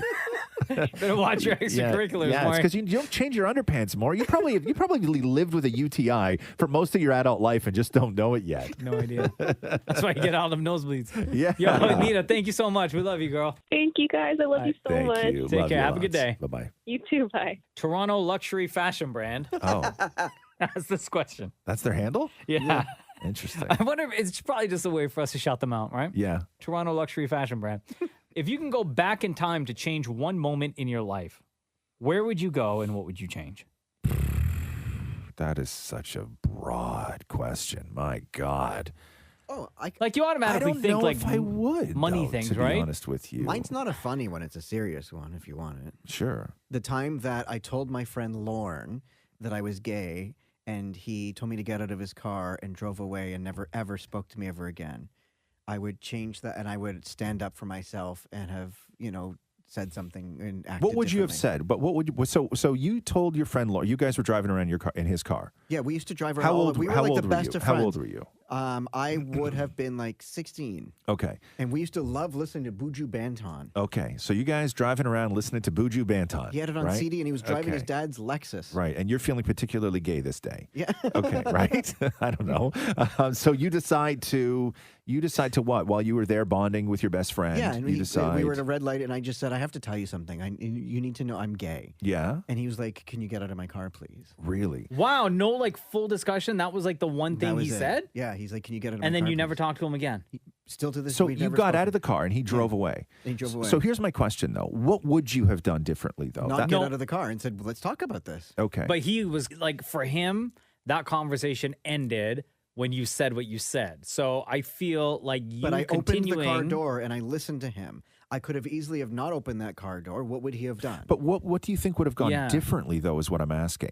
If this was the type of guy, okay, that would kick you out of the car as soon as you said that you were gay and literally never speak to you again, Mhm. what do you think would have happened differently had you not got out of the car? At least I would have, if I were to listen to this question and Yeah, gone back, yeah. not, been a stronger person back then, Right. at least I maybe would have said something or got something off my chest. At least I would have been able to say, Sure, after all this time, screw you, yeah. you And should. it didn't matter Yes, what I his got it. reaction. As You opposed still to would have his got out reaction of the was car. Yes, been the as same. opposed to just quietly getting out and Gotcha. closing the door politely. Right. I would Like have you at did least something said- wrong. Yeah. Right, right, Do you right. still stalk him on Facebook? No. Oh, No. you don't know. No. Well, I mean, he lost a ton of weight. He looks great. Yeah. Yeah. Wait, so how do you know that? Oh, because I'm Facebook friends with his sister. Gotcha. Yeah. Gotcha. And so he's never reached out after that. No. Never. Never. But I understand what you're saying. I understand. Wow. You maybe not have. You wouldn't have changed his mind. Yeah. But you would have felt better. You felt that you did something wrong, where you said I'm gay, and he said get out, and you would have stood up for yours. I get that. I get that. That's something to live with too. You know what I mean? Like you probably have played that conversation out in your head. I don't know how many times. Oh, many times. Yeah. Many times. Yeah. Yeah. Yeah. That's interesting. I don't know if I've been And in. in the same light, if it wasn't that time, I would have gone back to the time where I used to hang out with my friend Trevor. Right. And we used to drip hot wax on each other's backs and give Wow. each other massages. And I used to try and go further, and he said that he wasn't gay. Right. But he was a bigger Madonna fan than me. Right. He's gay now. Oh, you would have pushed a Wait, little harder but with he Trevor? wasn't- I would have pushed harder. Right. He wasn't gay back then? Oh, no, he wasn't ready to come out yet. So I would have at least maybe grilled him a little bit more. Right. So made you him come out. so when you and your straight friend were hanging out dripping candle wax on each other and listening to Madonna, and he said he was not gay. When you were dripping hot wax, right? Who suggests this? Like, how It does was that his happen? idea. It's his idea. He's not You're- gay. He's like, you so- know what I really love? I love when there's like hot wax dripped on me if I'm getting a massage. I'm Yeah. like, all right. Wow. That's not. But who does that in a massage? Like, who gets hot wax stripped on Yeah. them in a normal massage? Right. So shirts off, obviously. Pants on or off? Pants were off, underwear on. So you guys sitting around. So he suggests sitting He around. was lying face down on my couch. Yeah, see, I don't blame you on this one, man. If somebody looked at me and said, "Hey, listen, why don't we get into our underpants? We'll put Madonna on, and you and me can drip hot wax on each other." And if I went, "Oh, you're gay," and I would not be expecting him to go, "No," you know what I mean? I just like the feeling, yeah, man. I don't think you're at fault on this one, more. I think just reading the signs. So you would have what you would I would have like maybe got off his back. Did he know got off his back? Wait, were you straddling him? Like you were Yes. sitting? Like Well, he's how lying else do you down. do He's that? lying down. You're sitting on his butt, I thought right? that was assumed. Right. Yeah, man. Okay, so hold on here. Did he know you were gay? Oh yes. Okay. Yeah. So you were like his gay buddy. Yeah. Right. And then, so you're giving him a massage and also dripping hot, Hot wax wax. on his back. Right. Okay. Yeah. So obviously he wasn't ready to come out, but he knew you were gay, so he wanted to do gay stuff. But He felt couldn't. safe. But he felt safe, He felt right? safe. And But he if couldn't I do talked that. about it, then it was like, no, man, I'm not gay. Right. And I'm like, which I think happens to a lot of people though before they come out. no, right? they're listening to Madonna dripping hot wax on each Yeah, other. fair enough, fair Do you enough. think maybe he told you that he wasn't gay because he knew that maybe you were attracted to him and he wasn't attracted to you and didn't want to hurt your feelings? He just wanted to mess around a little. Perhaps. Unlike my friend Lauren, where we don't talk, I still talk to Trevor often, and he still yearly apologizes for that. Does he really? He's Yeah? like, After all he's this like, time? Wow. he's like, Yeah. if can you imagine if only? If only. Wow, you have a if only in your What do life. you mean, if only? I have It an was if a only. potential at that time. Yeah. I know, but he wasn't ready. But so ready, I guess. he fantasizes about if you guys went further that day. Yet now he's like, I'm so sorry. Can you imagine if only? What's your Wow, answer back interesting. to him? I'd be like, well, I mean, we had the hot wax. Yeah, I and you mean, guys are both virgins then too, right? I assume. yeah, of course, Yeah, absolutely. yeah, he's super young. Yeah, that's interesting. I don't have one of those stories. I don't have a. A hot wax Madonna. No, I don't. I'm trying to think if I have one of those stories. Yeah, so I think that answers the question. I don't know if I would go back and relive sort of anything and do it any differently.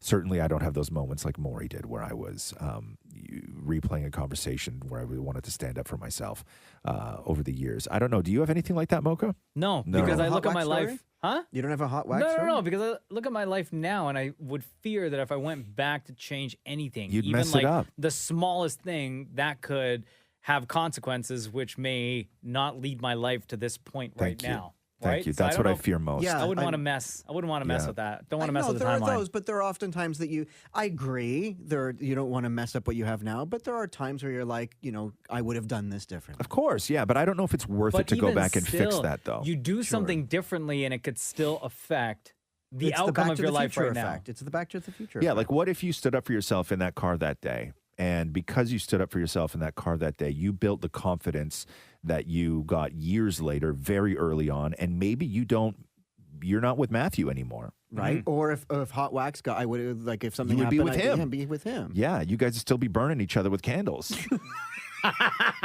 Burn, Maury, burn. Right? Yeah, yeah. Jem Lowe says here, what's something that's popular that you just don't understand why people like? Wrestling. yo, both of you guys just stabbed Shem in the heart at the exact same time. Did we say the same thing? No, I said Drake. Oh, I said wrestling. Yeah. Yeah. Yeah. Yeah. I've never understood. Like, I get that wrestling, it's fun to watch or whatever. I just Sure. don't.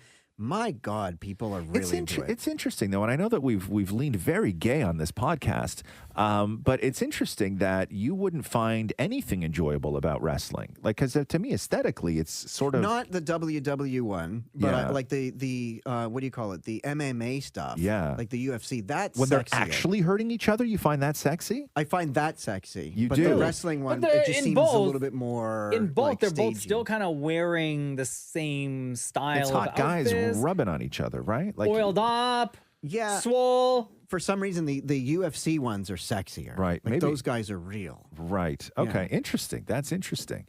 So Maury says wrestling. For me, Drake. Drake, and I would even throw Kanye in there. I don't have that thing that allows me to enjoy Kanye West. But Drake to me is the one that I would say. And I'm not saying that he's not.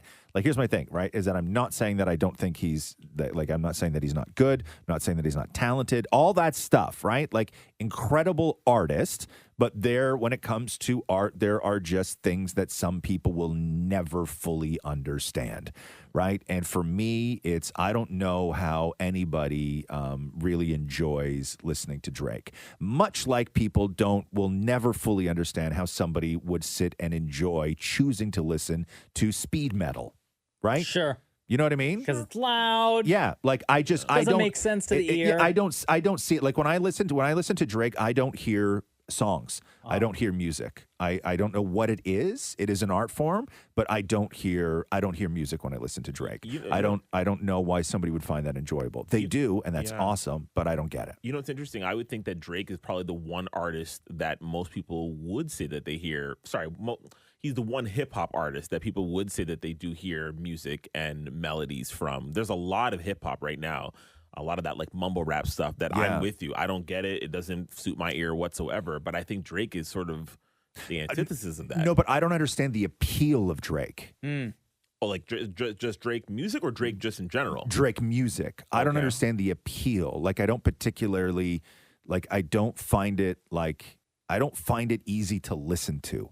I don't find his voice all that easy to listen to. I wonder if it's because... Was this always the case? Always, since day one. I wonder since if it's because he has different...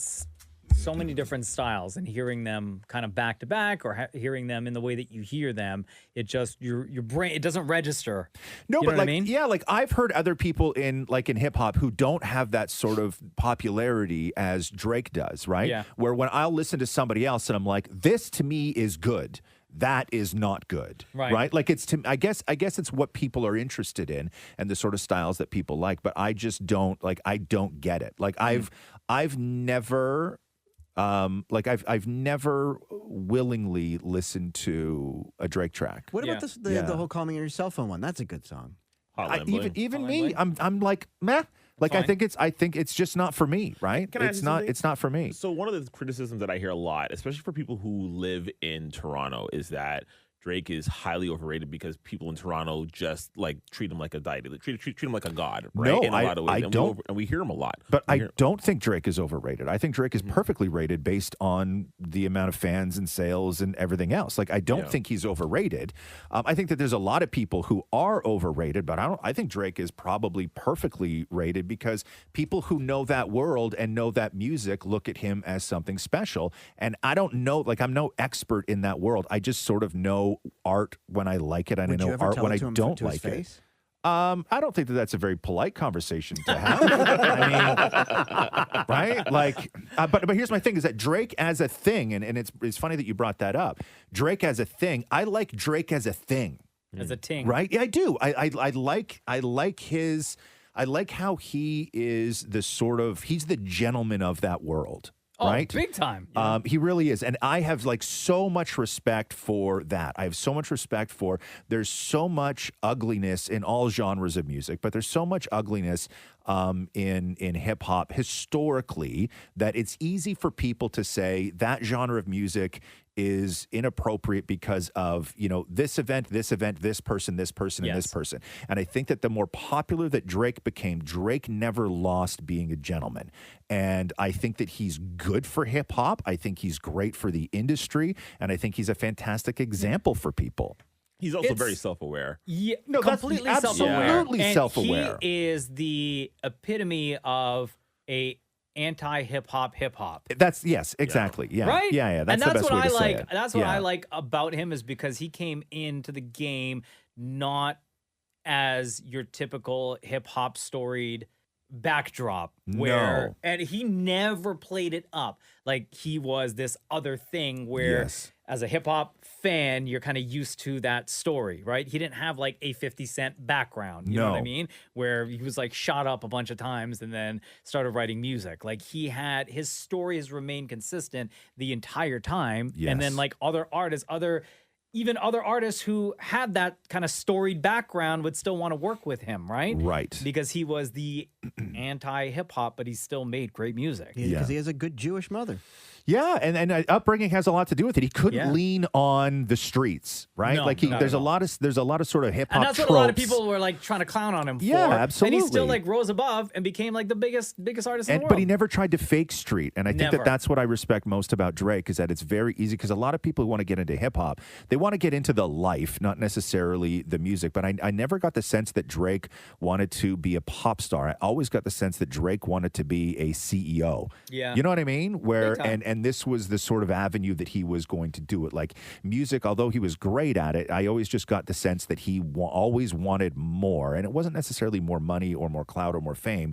It's just that he was in a different world than a lot of the other young hip hop artists were at the time. And you could see it then, but he never leaned on that. He never faked anything. And I think that that's what I like about Drake. So I'm very much a fan of Drake, the artist. I just don't get his music, which is the same I would say about a lot of different people. I'm a fan of Drake as an artist. Yeah. And his story. Yeah. Everything else that you had mentioned. Yeah.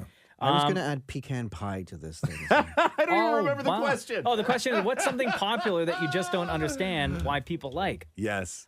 You had mentioned art earlier, and that was Yes. going to be my answer, is art, because I'm not like fine art paintings fan. and whatnot. Yeah, I'm not a Yes. big, I'm not a follower of art, like that world, which is why when you read a story of, or you see like, I don't know, like a painting that's got like a couple of dots on it, for example, Yes. Oh, and you Damien read Hirst. that it is, sold for like millions. Angers you. right? And I'm Angers like, you. there's a reason for it, but I just don't get it. Absolutely. And that's art, right? Right. But that's the thing. yes. It's supposed to be art, and it's supposed to be. But what makes, and I guess the argument could be made this for anything in the world. Like, what makes him getting a canvas and splotching like 4 different colors of paint on it, and then Yes. selling it for like 50 grand, different from me doing the exact same thing, because you're but not because in you're, that world. I know, because you're not him. Yeah. I know, Right? but I'll answer the question. Yeah. So, like, you're talking about Damien Hirst and the dot paintings. I don't that even he's know. I famous just made for. that up. I had no idea that's a real thing. Yeah, the Kardashians have one in their dining room, but it's art is just based on what people perceive the value to be and what you're willing to pay for. Exactly. When he first started out, just like Mr. Brainwash, when he was nobody, he set a price for stuff and people were willing to pay for it, and then that sets the standard about what a Damien Hirst or Mr. Brainwash is valued at. Yeah. Yeah. So, and that's art, right? Like, for example, Matthew makes fun of the fact that I have a Cause doll, okay? I don't even know what the hell that is. So Cause he is famous for doing like they're like dolls or whatever, plastic dolls, and they look like they have X's on the eyes. Okay. Right? So I got like a knockoff one. Drake has a bunch in his place. Oh, does he? Yes, he does. Yeah. So I got like a discounted version of one. Yeah. And Matthew makes fun of me all the time going, you're idolizing a doll. But this is art. People, put it on a pedestal, and I want one. So Interesting. Wow. Yeah. Well, there you go. Thank you very much. Keep sending in those questions every time we post on Instagram at Kiss925, Ask Roz and Mocha. This is where we get your questions from. And then these are the conversations that happen because of those questions. Thank you for listening. This has been the Roz and Mocha Show podcast. Thanks for listening to the Roz and Mocha Show podcast. Catch the guys live Weekday mornings from 6 to 10. on Kiss 92.5 Kiss925.com. or download the Kiss 92.5 app.